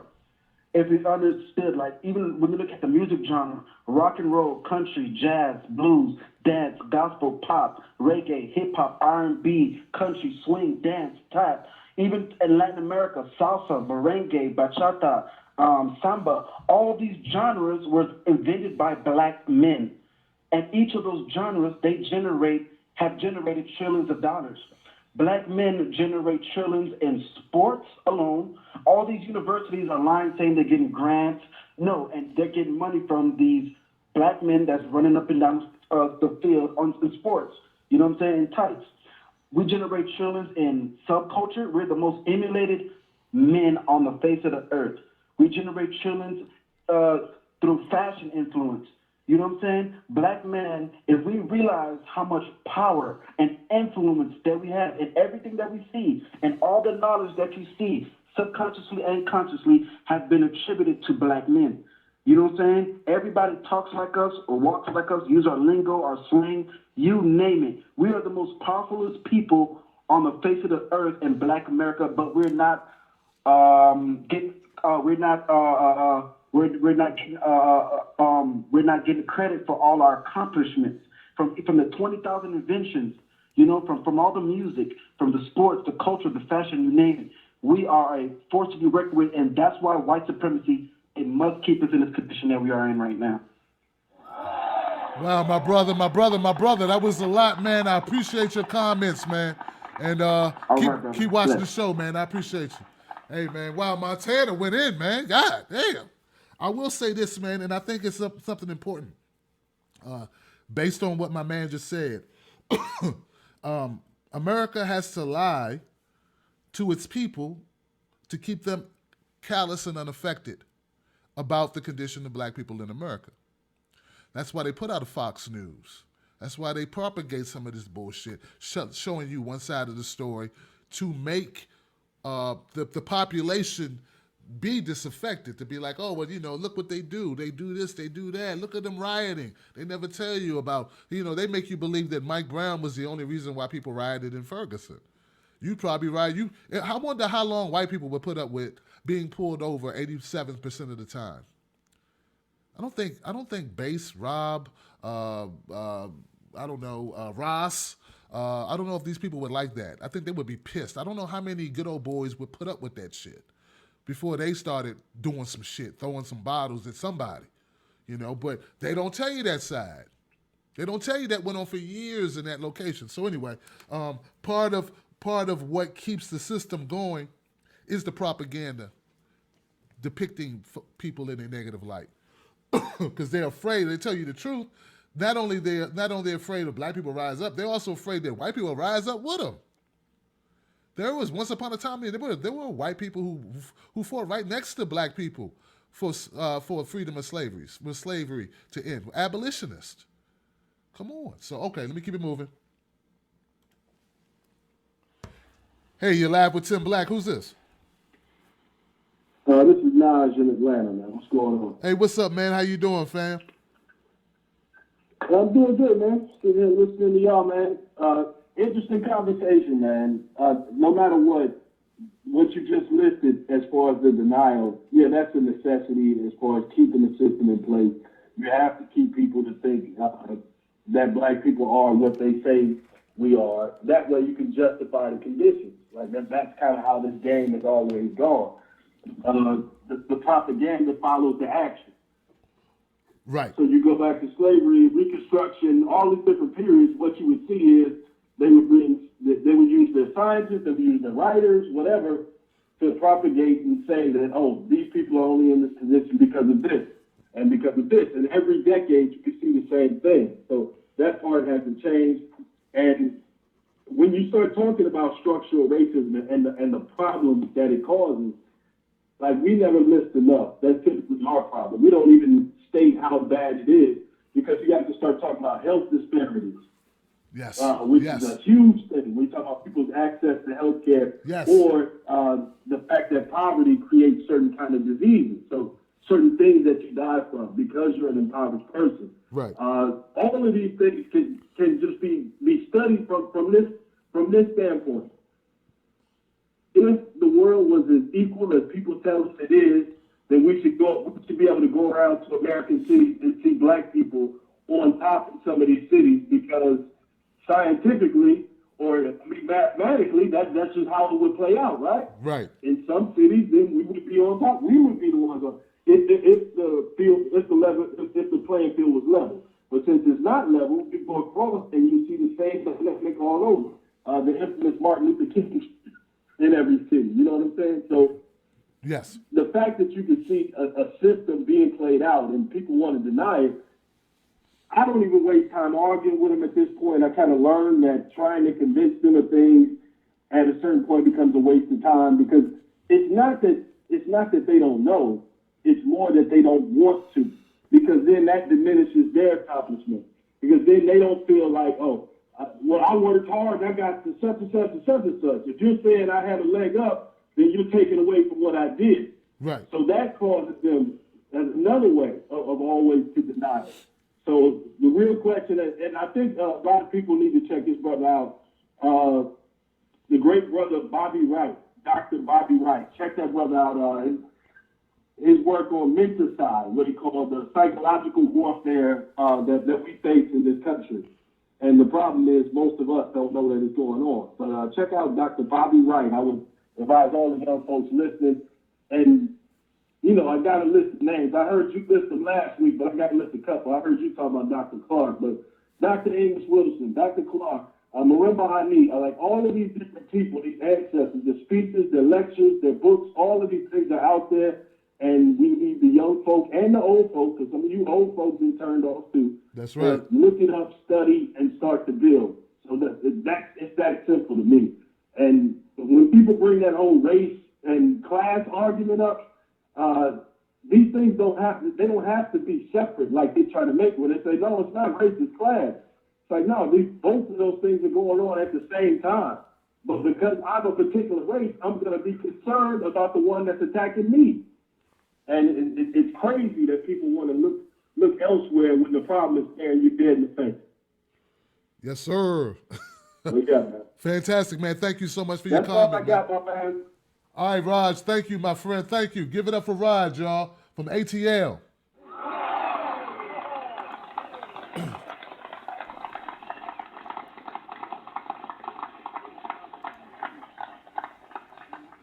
Hey, you're live with Tim Black. Who's this? Hey, Hey, how you doing? You're live with Tim Black. Who's this? can you hear me? Yeah, I hear you. I hear you now. Who's this? Oh, okay. Hey, Tim. Hey. My name is Bobby. Bonnie. And hey, man, yeah, I tried to get through the other night when you was talking talking about those guys up in Oregon, those militia guys. Okay. And but anyway, I wanted to talk with you a little bit about, just share some thoughts and ideas. You probably won't agree with much I have to say, but which is okay, because I don't mind hearing people who I disagree with their opinions, you know, because their opinions are worth something. But there's a couple things I want to take a little issue with. You were talking about a lot of the stuff I hear you talking about, Tim, and I do like your show, and I'm new to it, and some of your videos you put out, and I've enjoyed a lot of it, and some of it, you know, okay, whatever, kind of filter, you know, some of it, but I respect, you know, your opinion and your view on things. But you talk like we're living in the deep South right now, you know, 50, 60, 70, 100 years ago. Or maybe the black people were emancipated last month. And the thing that you don't recognize is the growth and the change that this country has made that was basically set up and in place from our Constitution and our Declaration of Independence. And I know you're going to go there with the 3/5 human. I get that, even though that was about taxation and stuff. But we don't even have to go into that. But my point is this: we're a young country, and in just a short amount of time, 239 years, we've gone to the most powerful nation and the greatest nation. A lot of people feel that the world has ever known. And we've all been a part of that. How do we do that? How did America do that? Well, that's what I was saying. A lot of it. We all had a part of it, didn't we? We all had a part of it. That's the thing, is that this divisiveness is getting us nowhere. Answer the question. If we want to sit and talk about, answer the question. I mean, a lot of your points. Just answer the question. Just answer the question. How did we become that? What was your question? How did we get there? Yeah, because you're saying we're the most powerful country. Here. Yeah, go ahead. Yeah, right. Okay, and then what are you going to tell me? Well, we got here on the backs of slaves. Is that what you're going to tell me, Tim? Answer the question. I want to hear your answer. Nobody else. I'm answering the question. Because you just answer the question. You answer the question with a question. Answer the question, because I can maybe you don't like my answer. You didn't answer. You answered by telling me what I'm going to say. I'll tell you the answer. Please do. I've asked you 4 times. Answer the question. Yeah, well, what is the answer to the question? The question is, everybody that was alive back then, black, white, Asian, Chinese, Hispanic, you know, a lot of people had some rough times. A lot of white people, you got to realize that the slave trade, you know, the Jews ran that. And it was only 1.6% of America that had anything to do with slavery. You know that, right? I know that everyone benefited from it, right? Cotton, T-shirts, tobacco, clothing. Yeah, we all benefited. But I'm not sitting on 160 acres, Tim. I'm not sitting around. I mean, what is it? What, after all these years, what is it that I have that you don't have, Tim? We're going to talk about how big your big screen is. Do I have a nicer big screen TV than you? I mean, where are we going with this? Okay, it's like there's nothing. Can I respond? Can I respond? 50, 60 years ago. When can I respond? When can I? I'm going to respond now, and you're going. I was quiet. I let you. I let you say a lot. Okay. I know you were. Okay, I did. Okay, I let you. Okay. First of all, I find it very funny that you equate we benefited. No, sir. Don't interrupt. We didn't benefit. You benefited. White people benefited. Your people, your ancestors benefited from us. We didn't volunteer. Don't make this shit sound like we came to America like, hey, we could all work together and build this country up and make it into something. Don't make it sound that way, because that's not what happened. And we're not talking about something that just happened for a little while, sir. This shit went on for generations. And then we're talking about another 100 years of Jim Crow, which were policies in place. Listen, no, don't interrupt. I didn't interrupt. Let you go as far as you wanted to go. Don't interrupt. Don't interrupt. Don't interrupt. Jim Crow. The South. Listen. No. There were laws in the North. There were sundown states all across this country. There were Okay, sundown all right. states all across this country. Oregon, you couldn't live in Oregon if you were black until 1920, what, 26? That was a law, sir. Oh, So is that's that right? that's right. Oh, Look it well, up. So don't, well, but yet don't there- interrupt. but Don't yet there interrupt. was Don't black interrupt. people- I'm not done, sir. I'm not done. I'll Oh, let you you ain't get. done. Okay, go I'm ahead. not Go done. ahead. I'll Go let you ahead. know. I'll let you know. So when you make these comments about what you don't have, look, sir, it's not my fault if you weren't doing it right. It's not my fault if your parents did not put to use. It's not my fault if your parents didn't put to use the head start you had. That's not my fault. It's not my fault. It's not my fault if you and I are even. You should be way ahead of me. That would mean that you are lacking somehow. Because if my parents could not ride a fucking bus anywhere they wanted. My parents were born in the 40s and the 50s, sir. So if you're saying, hey, you and I in the same spot, that's your fault. Your parents didn't leave you property. My parents couldn't get a fucking loan. My parents couldn't get the bank loan, sir. So if you didn't hurt anything, maybe that's because your parents weren't doing it right. Now you take that, and then what you got to say? Oh, okay. So, in other words, if you ain't doing really good, well, then somebody must be not doing something right, because there's so much white privilege out there. I mean, it's just, it beats down my door. Hey, white privilege is here. I got something for you. No, it's not how it works. It's And not. as far as my parents, my dad was born in 1922. Okay, my dad picked cotton. My dad grew up in poverty. His parents were Pentecostal preachers, and they went around doing tent revivals and building churches, and then the church would get a pastor, and then they'd move on. And it's basically a poor life, but they did it, for the gospel. It wasn't about being rich or making riches, and getting riches. It wasn't about that. But you want to talk about, okay, let's talk about some ancestry here. Now, this is something that's always kind of like bothered me, because there's been so much time that's gone by since that when say someone like with your views says, well, white people this and white people that, and they enslaved us. Okay, obviously, I didn't do that. And my daddy didn't do that, and my granddaddy didn't do that, and my great-granddaddy. In fact, none of my relatives that came here, the records I have go back to the 1700s. And I wanted to look back, and I've got all the records, and I wanted to know, well, because, they lived in the South. They started out in Virginia. They came from Ireland. And for all I know, they were slaves when they came here, and at some point released. But I don't know that. All I have is the first record of them, and it's around 1750, before we were a United States of America. And I know one of my ancestors, my dad's ancestors, fought in the Revolutionary War, fought against Britain. And I have those records. And so I look through. So check this out. Why are you telling me all of this? Why are you telling me all this? I've been here for 400 years and grew up in this, and my family is from the South. What's your point? Didn't own any slaves. What's your point, sir? Well, why are you going to blame me of something that my whole family had no part in? In fact, if anything, because I have such a line of people that were ministers, who were fighting against such a thing. Slavery existed for 89 years once we became a nation in 1776. 1808 was the last time any slaves came over to what we call the USA. And there was only 400,000, I say only, but there was only 400,000 slaves that ever came here to what we call the USA. Okay? Now, there was 400,000 soldiers, white soldiers that died. Sir. No. You don't like that, do you?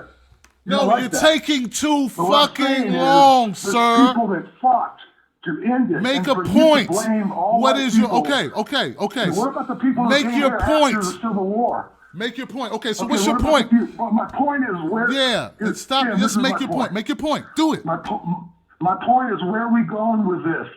If you keep drudging up all this shit, and you know it, Ken, that's what you're doing, that we will never heal. We will never heal. Do you get it? Okay, you raise your kids up, okay, and you tell them, well, the white man's the devil, or the white man did this, and the white man did that.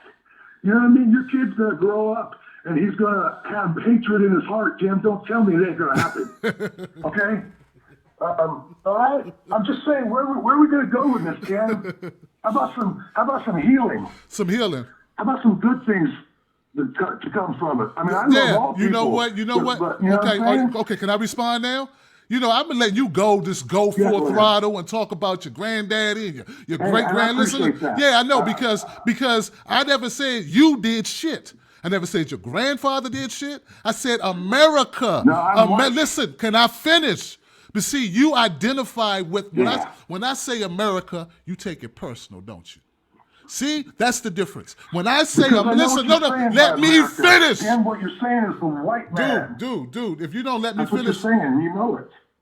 When I say America, I mean America. America, the government owes a debt. But if your people came here, in regards to when they came here, I put him on hold, by the way. Regards to when you came here, sir, it don't matter. If I walk into a well-built facility and it's already fucking built, I benefit from it. So if that's your whole argument, that your father didn't come in at whatever time he came in, that got nothing to do with it. And I'm tired of people like you forgetting that for 100 years after slavery, what happened to black folks?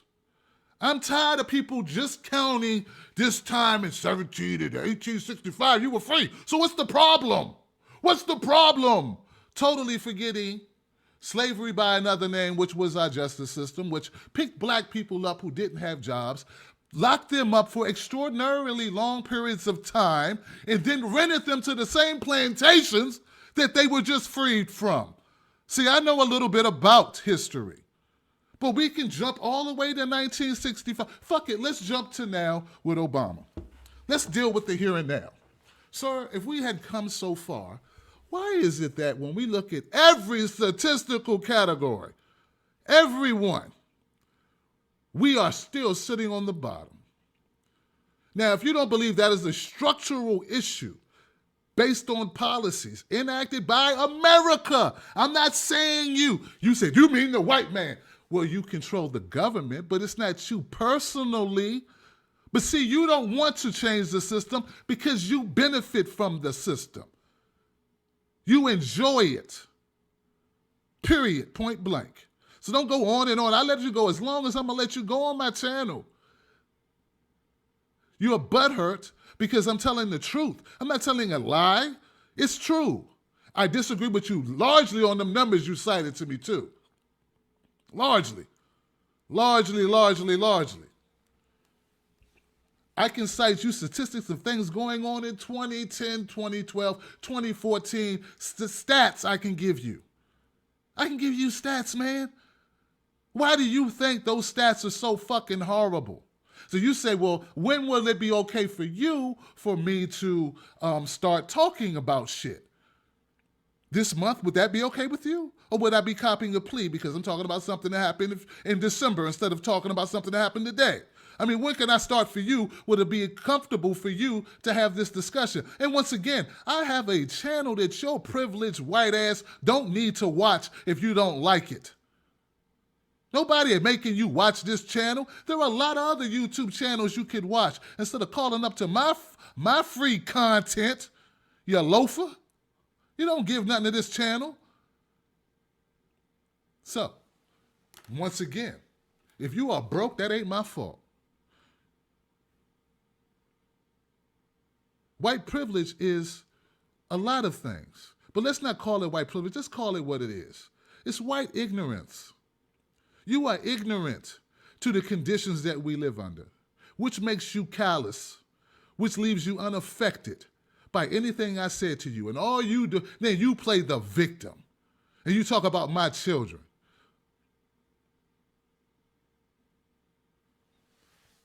All right. Well, that was interesting. And you know what? I don't have a problem with that. That was good. I'm not going to entertain that shit much longer, though. I ain't going to get these long, drawn-out conversations where people just go on and on and on with no point, unloading all of their contempt for black people. But you like them. I know what black people you like. You like the black people to go, everything is fine, boss. Thank you, boss. You right. I don't got nothing to complain about. I get to sleep inside the doors, everything. You right, boss. This is great. This is fine. We love it. This is beautiful. We love it. I love getting my ass kicked by cops. I love it. I love getting a higher interest rate than you. There are studies that have been done that show when I commit a crime and you commit the same crime, I do much more time than you. But no, let's not talk about that. Let's go talk about your granddaddy and your great granddaddy and how they worked for the Lord and they did that. Who gives a fuck, sir? This ain't about you personally. This is about structural problems. God damn it. Now, either you're going to help fix them or you're not. But don't call up complaining that I talk about the shit. All right.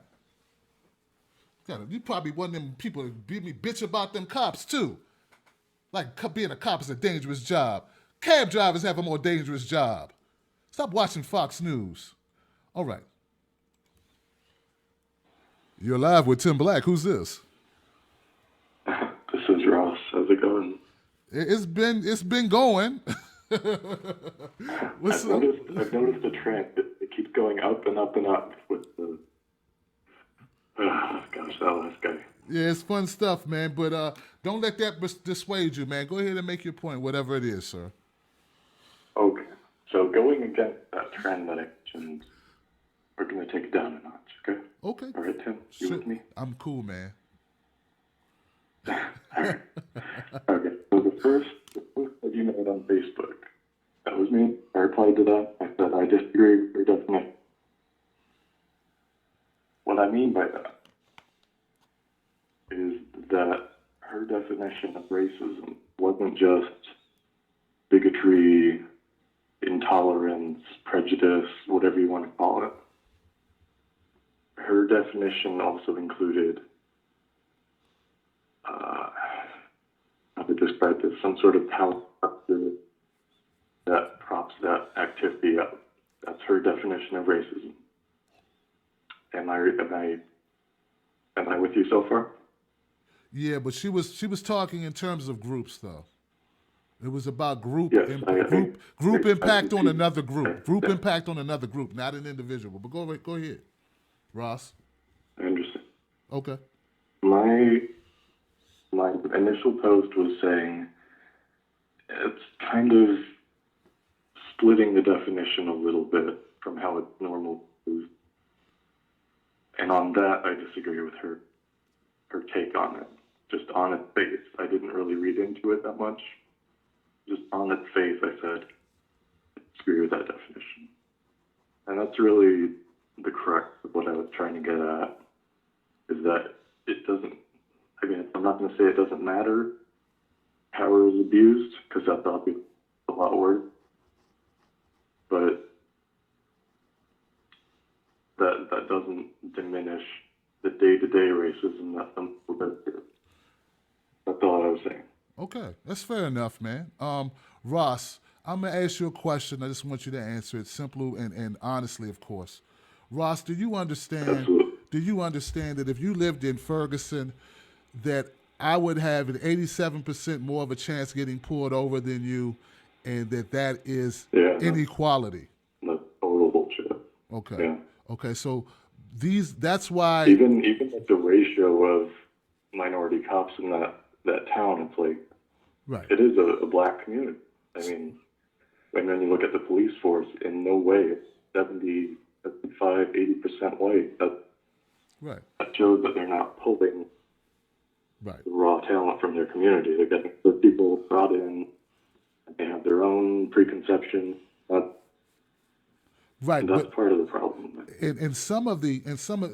I'm not totally a person who was without trying to walk in other people's shoes. I do realize that all of us have been raised under the same system. I mean, even a cop who does fear black people or has these stereotypes in their head about black people. I mean, black people have some of those same stereotypes about black people as well. Yeah. That's what some white folks don't understand. Okay.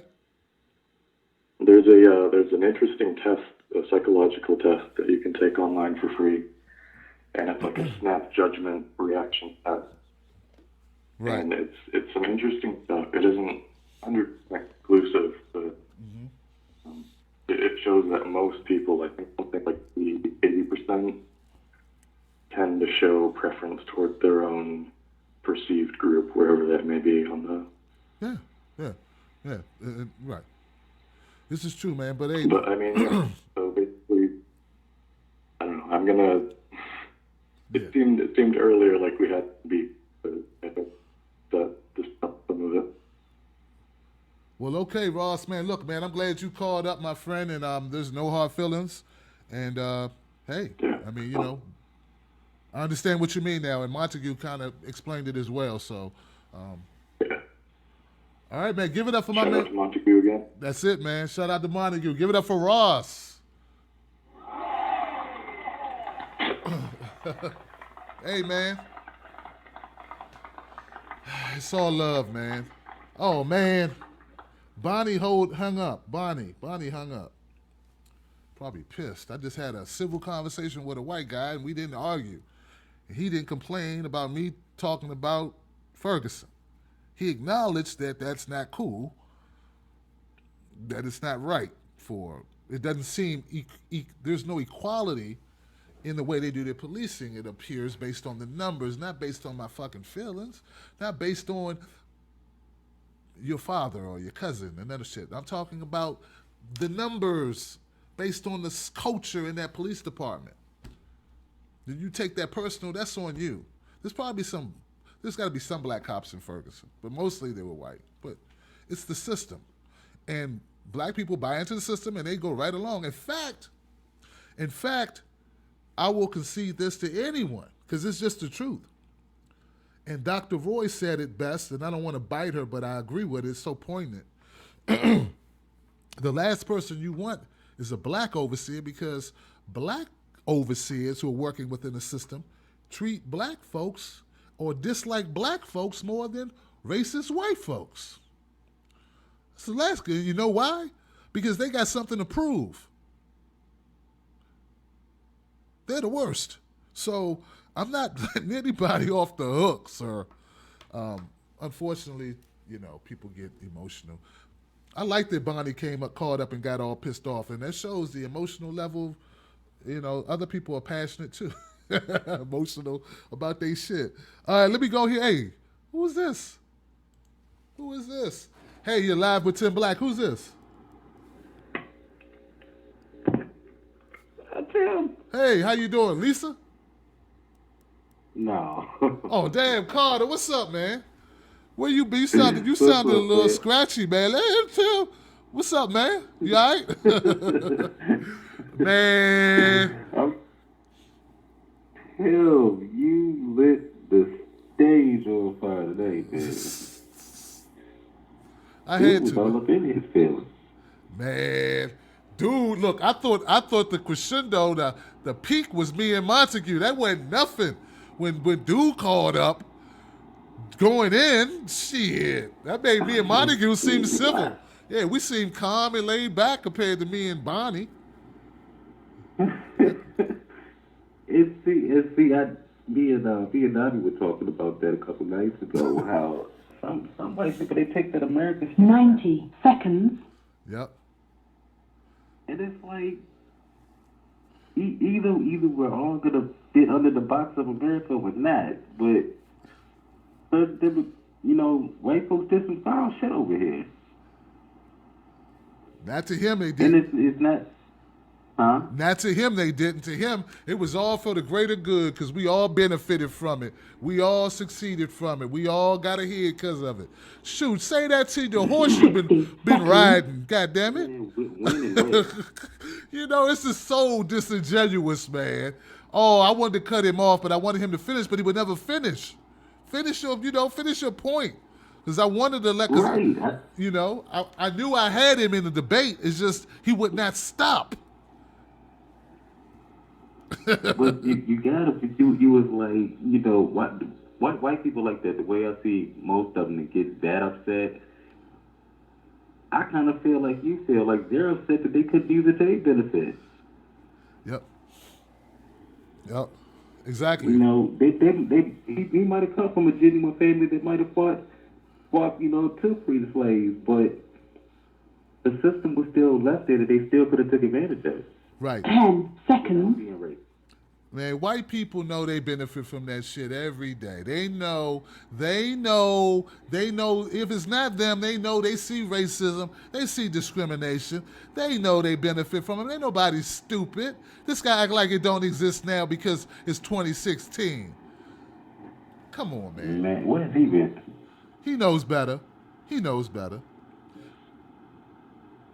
He wants me to shut up about it. I don't. I'm surprised. I'm really surprised because normally when they get that heat, is niggas right around the corner. Yeah, yeah. I just knew he was gonna come sideways with something. He probably gonna call you a boy. Look here, boy. It's a white guy talking now. I'm trying to defend. Right. I'm trying to defend the good white Americans out there. Right.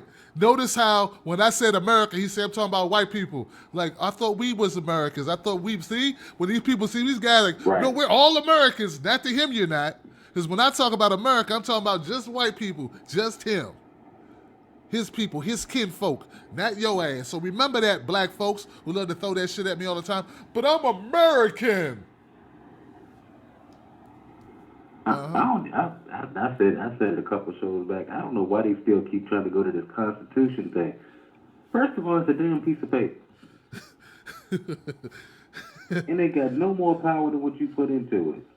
Right. It's old as hell. It's outdated. It don't represent nobody alive now. Why y'all hanging on to that? He said we can't hang on to slavery. He don't, let them tell the Jews they can't hang on to the Holocaust. Tell the Native Americans they can't hang on to the genocide of the indigenous people. Tell the Japanese not to hang on to Nagasaki or whatever the fuck. And Hiroshima. No, that's right. All those groups were compensated. Oh, that's right. So maybe but they still don't shut up. But us black folks, we need to shut the fuck up. I'm not your puppy dog, sir. I'm not your puppy dog.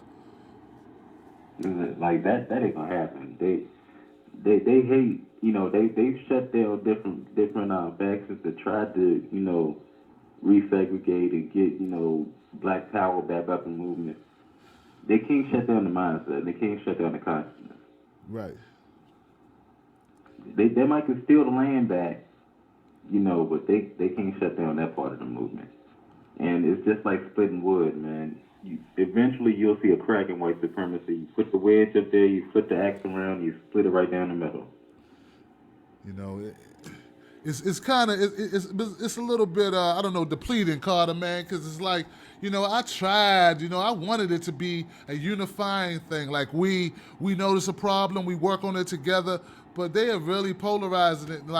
Like they want to identify with slave owners, they want to identify with bad police, they want to, that's not good, man. Why would you want to identify that? I don't want to identify with the worst parts of my communities. I don't want to identify with someone, who does the wrong thing. But they will, just because of color. They identify with the shit. Come on, man. How about the difference with us? And just like you want to bring up the healing, why can't we heal? Black folks as a community look at their worst and try to fix the problem within itself before it gets outward. Right. They let their worst just run rampant. They don't correct that problem. If Trump tomorrow held a press conference, Carter, and he said he threw black people under the bus, my man Bonnie wouldn't say shit. He wouldn't do nothing. He wouldn't put out no videos. He wouldn't do shit. He would just chill out. Because he really don't, he wants us to get along, but he don't really want to do shit. I feel you, man. You feel me? He don't really want to do shit. I feel. All right, man. Well, look, man, just hang in there with me, man. Let me go to the next call, Carter. All right. Give it up for Mystical I'm Carter, wake yo. up now. Oh, okay. I'll be back, man. Let me...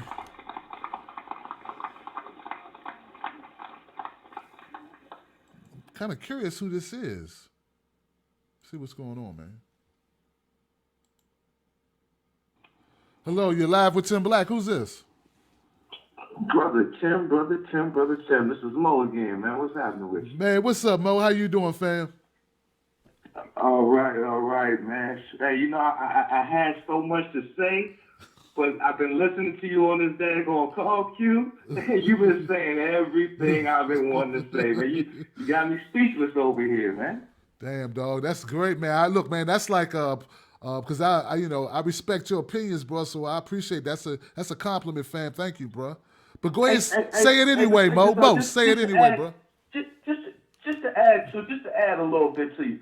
See, I think it's kind of funny how people tend to take a small percentage of our people, black people that is, and put a microscope on them and make it seem like all black people are bad. I come from a family, right? Right. I come from a family, and all my family members have jobs, take care of their kids, do all the stuff they got to do. Some of them go to church, some of them don't.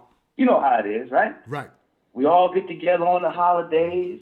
We all call each other on our birthdays. But we got that one uncle, like every family, Right. that don't do right. But it's like 30 or 40 of us, though, Tim. Right. Now see, white supremacy, and I say that word again, not all white people, but white supremacy. Right. White supremacy has a tendency to put a microscope on our few people that act up in our community. I don't know the stats for sure. I'm not a big stat person, but I just like to throw numbers out there. I say if you have a community of 5,000 black people, hypothetically, Okay. maybe 300 of them at the most are bad. Maybe 300 at the most are bad. But they'll put 20,000 police in a 5,000 populated community just to handle 300 people. Now, that's kind of like a microscope to me. You understand what I'm saying? Yeah. It kind of makes me think that when I walk outside my house, damn, we must all be bad. So I got to look at everybody like that. You know, it might fascinate some of your Caucasian callers to know that we look at other black people the same way y'all look at us, man. Yeah. It's amazing. It's amazing how this supremacy thing works, man. It's amazing how it works, man. You know, because you got a lot of black people that will defend white supremacy. Oh man, it was a long time ago. Right. Not knowing that we just got civil rights in the 60s. Right. We just got it. Right. You understand? Right. I'm in my 30s. That means my grandmother didn't have no civil rights. Yep. You understand what I'm saying? It's amazing to me that people can sit up and say, like the caller did that you were talking to, oh, we all got an equal start. That is the biggest denial that white supremacy uses in order to keep black people under their thumb. Black people, we did not all have a fair start. Matter of fact, there's a lot of white people that are amazed that all the stuff that you black people went through, that you're still even here. Yep. That's amazing to them. Yep. Exactly. We didn't beat you. We didn't beat you. We didn't took you from your women. We didn't castrate. Do you know while they were hanging us, they made it a point to castrate us while they were hanging us? I mean, come on. Yep. They bombed our churches. They kill our children. Yep. And this ain't just in the 60s, Tim. Right. This is in 2015. They just You understand? That's real talk. So when I read the queue and I ask the question to one of the guys in there that's in charge of blocking people, his name is When I Rap. Right. I asked him a question. I said, hey man, name me the highest terror. Name me the people that have committed the most terror acts in America. Just a simple question.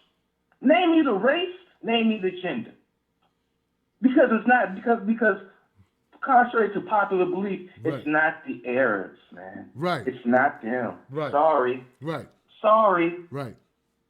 You see, but he couldn't answer that question, and so he asked me a question. He said, "So, what do black people need to do?" I said, "Unite."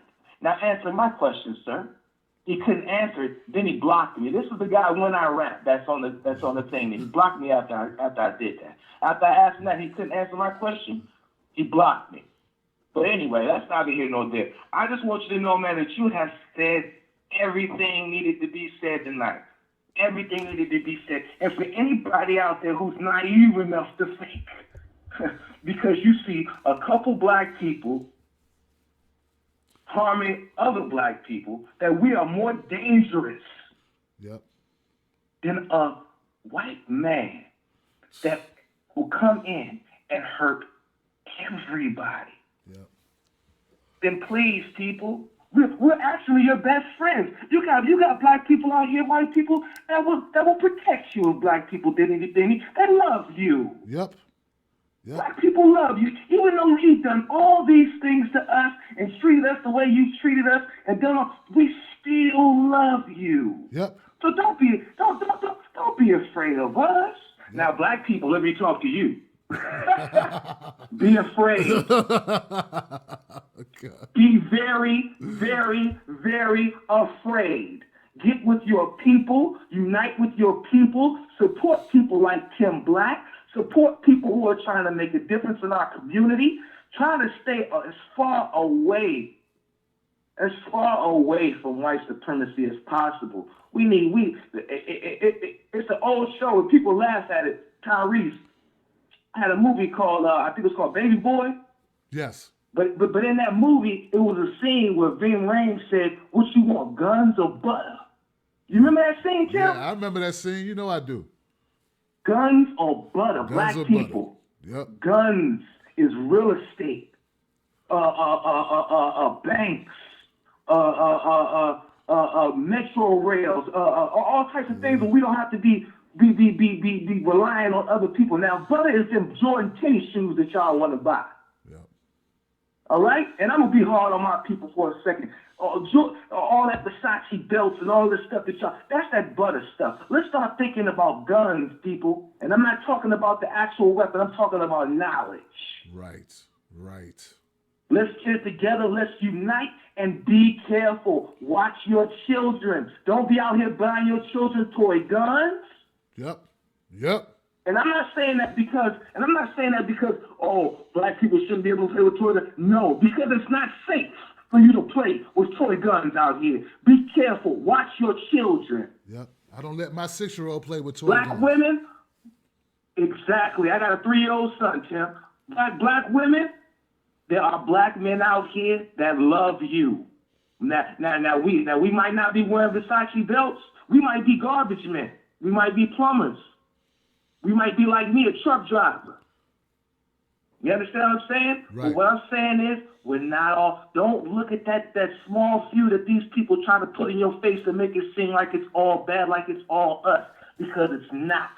We are good people, great people, divine people. And like I said before, no testament to your greatness, because white people are in a corner somewhere saying, damn, these niggas are still here? After all we've done to them? They have to be amazing people. They know it. So if they know it, you know it, people. I love y'all. Y'all be safe. Tim, keep doing it. I need to know how I can donate to you, brother. How do we do the donate thing? Man, go see me at patreon.com, Tim's Take Live. Or hit me up at, okay. Or that's for a monthly. If you want to do a one-time thing, you can go to PayPal and use Tim's Take 2 at gmail.com. That's Tim's Take 2 at gmail.com. So, okay, Tim. Hey, man, I support you, brother, man. You keep it pumping, man. I'm telling you, man. I'm really telling you. And this is on some real stuff, man. You know how we talk. You know this is on some right. You know this is on some real stuff, brother. I'm feeling you, man. You're a good man, man. I'm gonna support you, man. Ain't no doubt, Mo. Thank you, man, for your words, man, and your honesty, man. That's what I'm doing it for, man. All right, family. Wow. But, hey, for all the people, the only thing is make more believer. That's me, man. I'm the guy that gets blocked by when I rap whenever I say something positive about my people. Damn. Y'all be cool, man. Peace. Shit. God damn. Oh. When I rap, what's going on, man? What's going on, man? You all right, man? Damn. I guess if people want to debate and they can't get to me, they get to the chat room and get to popping, man. I don't know. But no, a lot of what Mo said, man, I gotta totally agree with it, man. There are a lot of black folks who look at black folks like racist white folks look at black folks. I just got through saying it. I'm like, look, family, people. In fact, that they are the worst people. Anybody saw Django? Has anyone seen Django? We got some Stevens out here. You don't think I would take the guy that got Jamie and shot Leonardo before over Steven? Hell yeah. That's the type of shit I'm on. It's real. It's real in the field. All right? But you got to be that guy, though. You can't be the guy defending it, making it okay. You can't be the guy trying to make excuses. We all know what's right and what's wrong. There was no reason why 87% of the people pulled over should be one color. And that's not an accident. Damn it. It's not an accident. It's harassment. If you feel like every time you got in your car, you're going to get pulled over just because of the way you look, because you black, that brings stress. Then you wonder why we die. You know how many black people die of hypertension brought on by stress? But I'm not supposed to talk about these things because, what's his name? Bonnie wants to control what his Negroes say. Don't you go riling up my Negroes. Don't you make my Negroes get loud. You making them get upset. Making them remember things and stuff. Nah, man. If it's not applicable to now, I wouldn't be talking about it. I don't be doing no slavery show. Oh, I don't do that shit. We talking about what's going on now. But see, if I was just doing funny videos, he liked my funny stuff. Keep it funny, black man. Just keep me laughing. Don't do anything important. Don't say anything that's going to uplift people. Don't say anything about overturning the system. And you can tell from what he's saying, his system is broke. He's not rich. See, this kind of feeds into what Montue was saying. When it comes on that class system thing, check it out. I wonder where my man landed in the hierarchy. We got to do a better job, y'all. We got to do a better job. Lord have mercy. Hey, you're live with Tim Black. Who's this? Hello? Hello? Hey, you're live with Tim Black. Who's this? I'm going to put you back on hold if I'm thinking you want to just listen, which is cool. Let me write you down as a hold person, okay? I have to check because I don't want, sometimes people be holding, the whole show be mad as hell. Like I called to talk. You put me on hold the whole damn time. Okay, I think that's Carter. I think that's Kim and Bianchi. I'm going to bring Kim back in to finish it up. Hey, Kim, are you still there? Kim. Hello, Kim. Kim gone to sleep. I was expecting some fire from that woman. What can I say, guys, man? This was a great show. It started off, man. Look, man. I just chose this topic because of a situation where you heard it. Montue and I were debating the topics, right? We were debating about black folks. Can they be racist? Montague's a black guy. He was agreeing with a white guy in my group, and we all had a disagreement, sort of. And it really was a miscommunication, right? But I got upset about it, of course, because I'm like, what? Well, you don't be nice about this, No, we ain't. We could be a prejudice. We could be bigots. We could be an asshole, but we can't stop nobody white from doing nothing. No, we can't stop white people as a group from doing anything. So this was not a plan to rile people up or anything. This was a very personal reason for this show tonight. But I'm so glad I just said, you know what? Let's just do this topic. You could go, actually, you go to my Facebook group, speak on it group. You'll see the conversation between Montue, Ross, and myself, and I. And you'll see it, man. And you'll see where I said, we're going to talk about it tonight. And Montague's like, okay, cool. I'm like, all right, let the callers weigh in.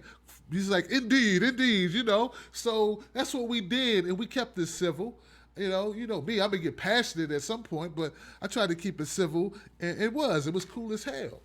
And then Ross called up, and that was cool. But I get a guy that's not even related to what we're talking about, and he just totally livid. Why? Because how dare a black man bring up things that make him uncomfortable on a channel he don't even have to watch?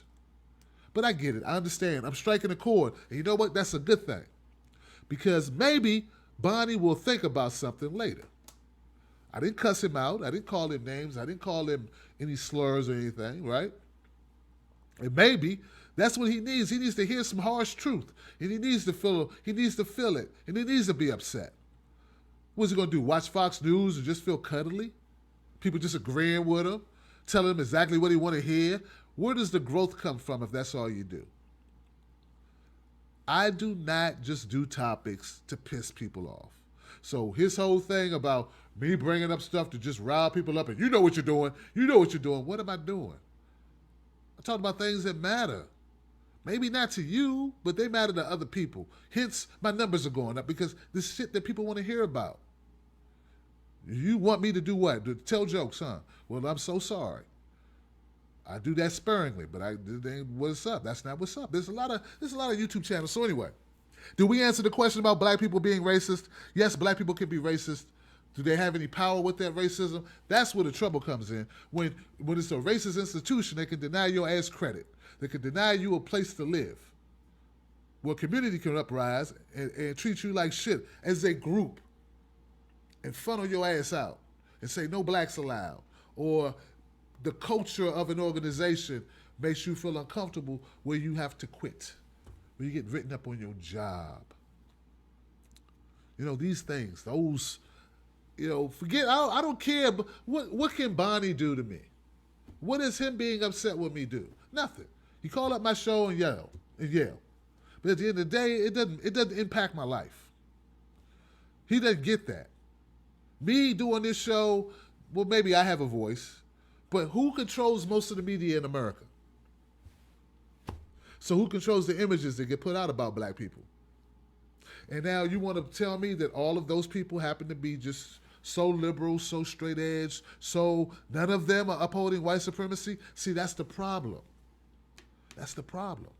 So even if you don't agree, I'm needed. Because white folks run all that shit. Murdoch and company, all these fuckers, they all own it. Diversity. And look, I'm going to keep doing it. Shout out to all my callers tonight. I appreciate you. You make this show fantastic. Even Bonnie, you make this show fantastic, sir. It's okay. I'm glad you called up and showed your ass. Showed your ever-loving white ass. That way people can see it. They can see you showing your ass. It wasn't just me showing off tonight. You showed off too. So that's good. All right? It gave the show some fire. Shout out to Montague. Shout out to Ross. Shout out to Mo. Shout out to Kim. Shout out to Reg. Shout out to Carter. Ross. I already got Ross. Montana. A lot of people, man. A lot of people. It was great. Shout out to my people on Meerkat. Thank you for tuning in, Meerkat. I see you, DJ. I see you, MC White. DJ. The DJ. Playing them tunes on Meerkat. R&B and jazz. Love it, love it, love it.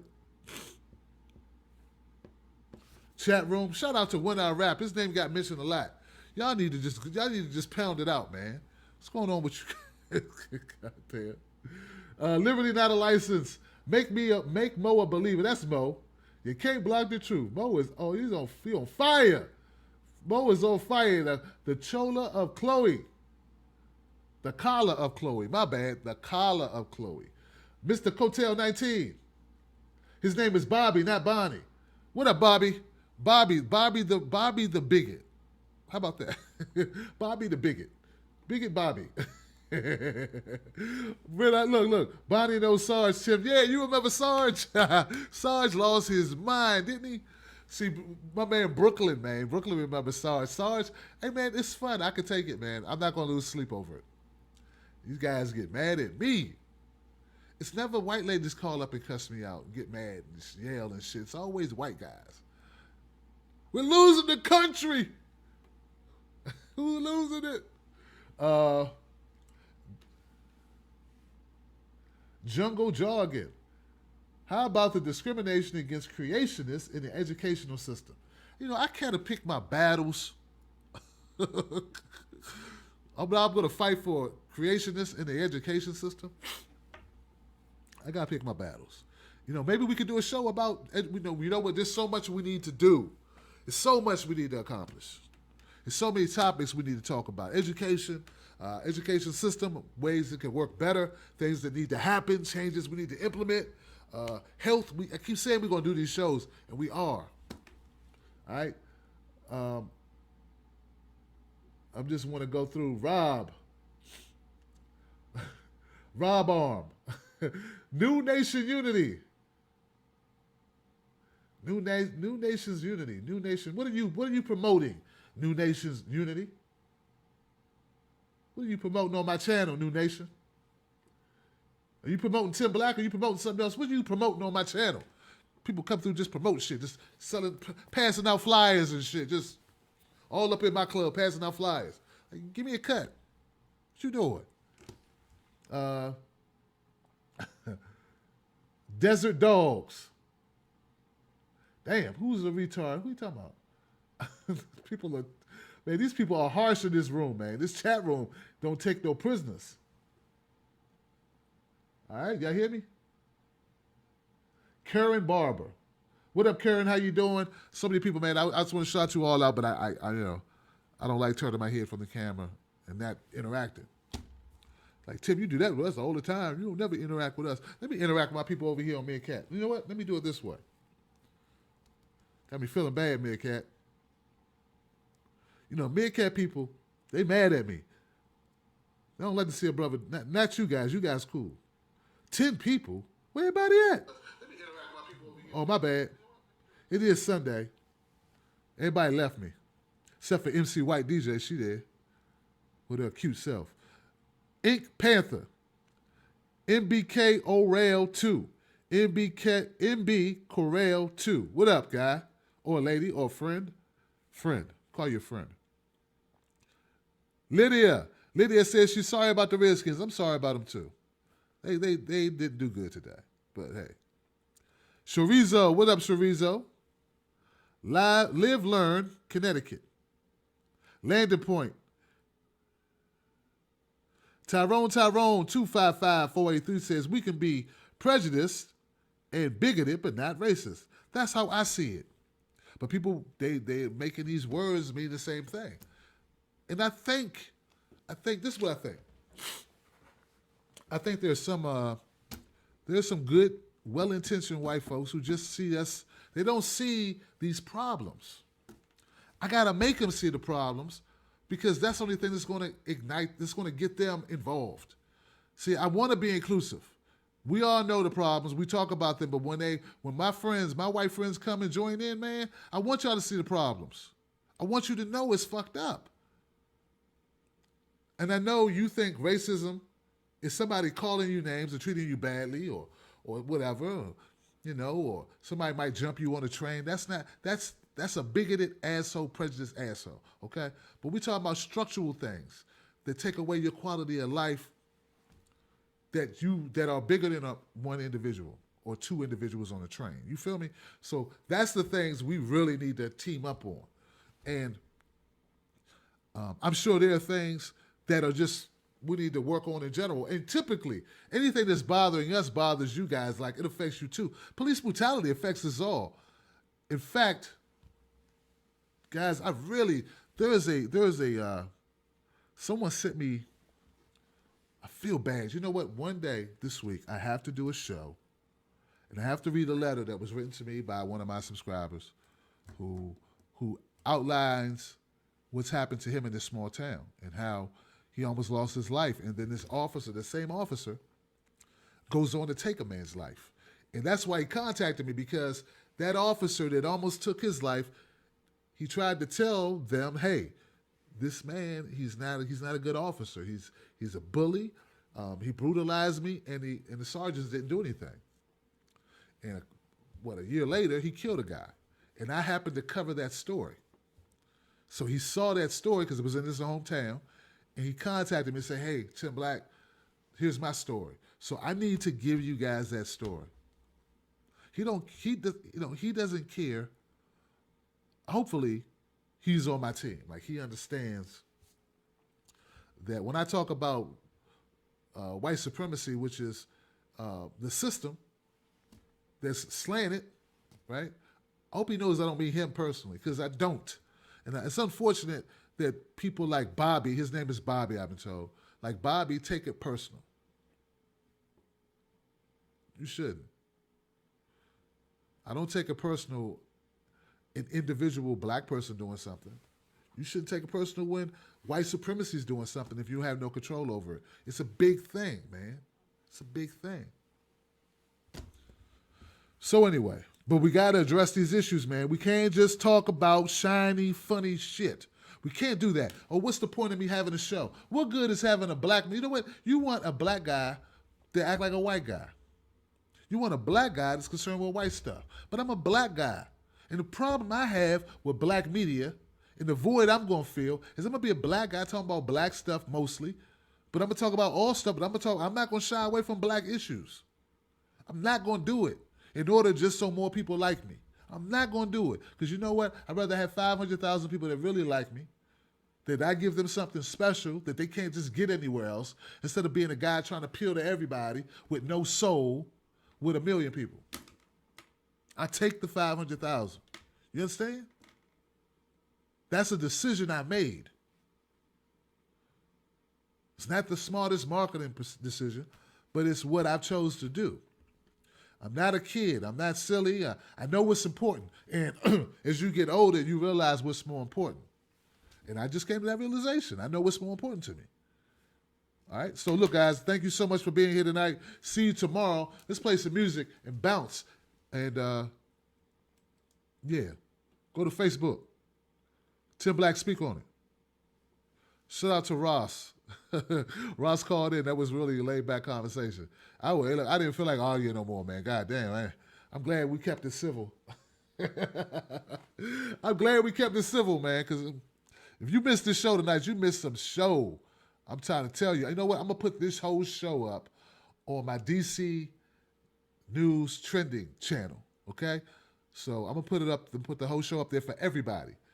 Usually, my shows are only available to my supporters who give to the show.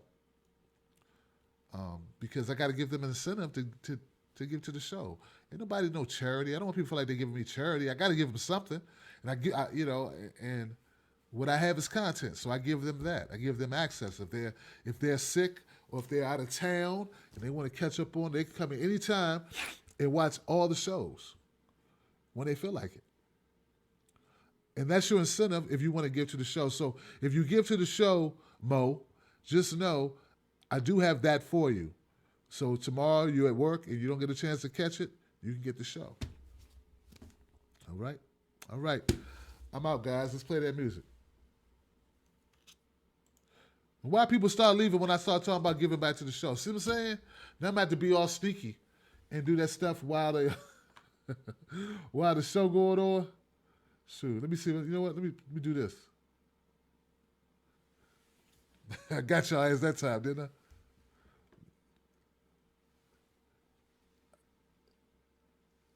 See, now I'm playing the ad because you want to leave. I've never done this. I want to see what this looks like. What kind of ad played? What kind of ad playing, guys? Can you skip it? I never do this. But I'm doing it tonight. I'm running an ad on YouTube. It's like an actual ad running. It's over. What kind of ad was it? Was it shit? Were y'all mad about that? Did that piss y'all off? I've never run an ad before. What about a card? Can I run a card?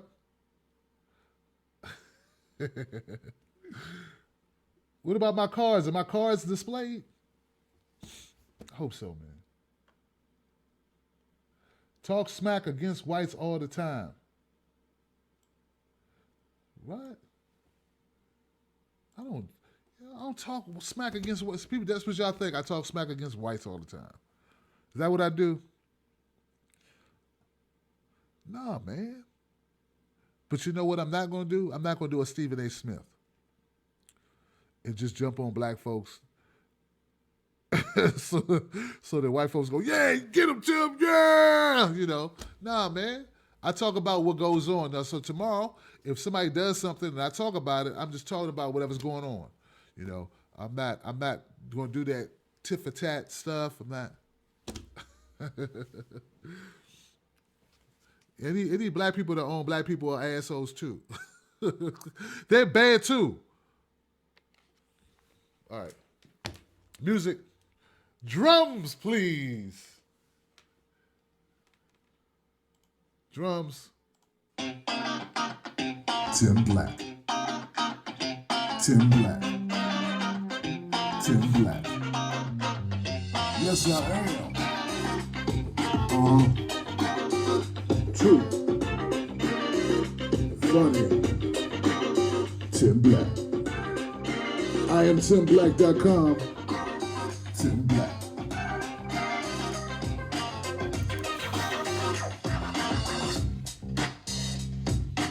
Bam. Redskins got their ass kicked today, but it's all good. Can't win them all. Peace.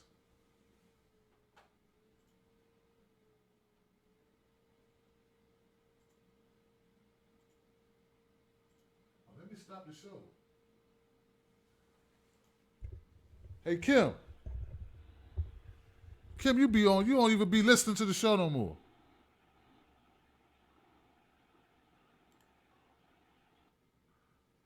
Bye, Kim. Oh, big head Kim.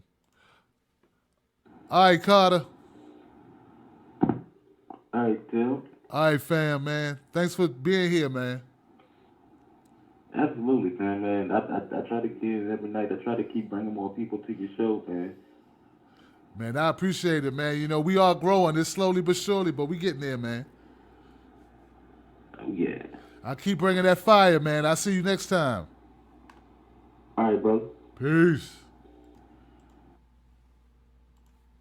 Thank you for using Blog Talk Radio. Goodbye. Goodbye.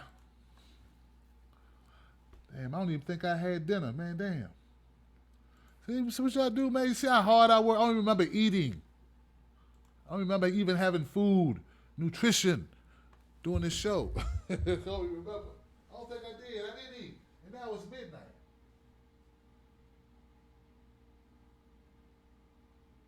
Peace all.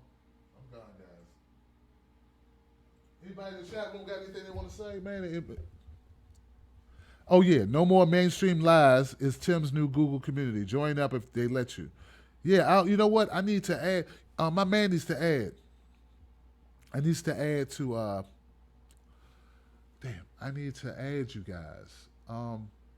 Human Being, where you at, Human Being? Human Being got mad at me. Human Being, you still cool, man. Bruh, I need your help on that group.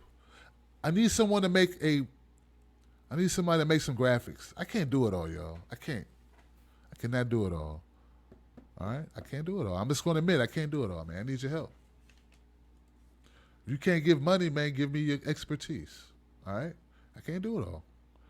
Like right now, I feel depleted, but you know what I got to do? I have to download this show. I have to edit it. We'll have to upload it on another channel. Tag it. Make sure it's searchable so people can find it. And I need to share this version with my Patreons and supporters. And then, hell, man, if I see a story that's breaking, I got to jump on it because I need the YouTube traffic. It ain't over. All right, y'all. Peace out. See you tomorrow. Damn, I feel like I'm just lost all my energy. All right, family. I love my chat room though, man. I got some. You guys are cool, man, and I just hope you guys can be all right. But you know, sometimes people gonna beef, man. I got love for When I Rap. I got love for Mo. Thank you, Rob. I didn't see Rob today. Who else? It's Rob, When I Rap, and Montague, right? No, Brooklyn. Brooklyn's also an admin. Thank you, a moderator. Thank you, Brooklyn. Thanks for your help, guys. All right? Peace.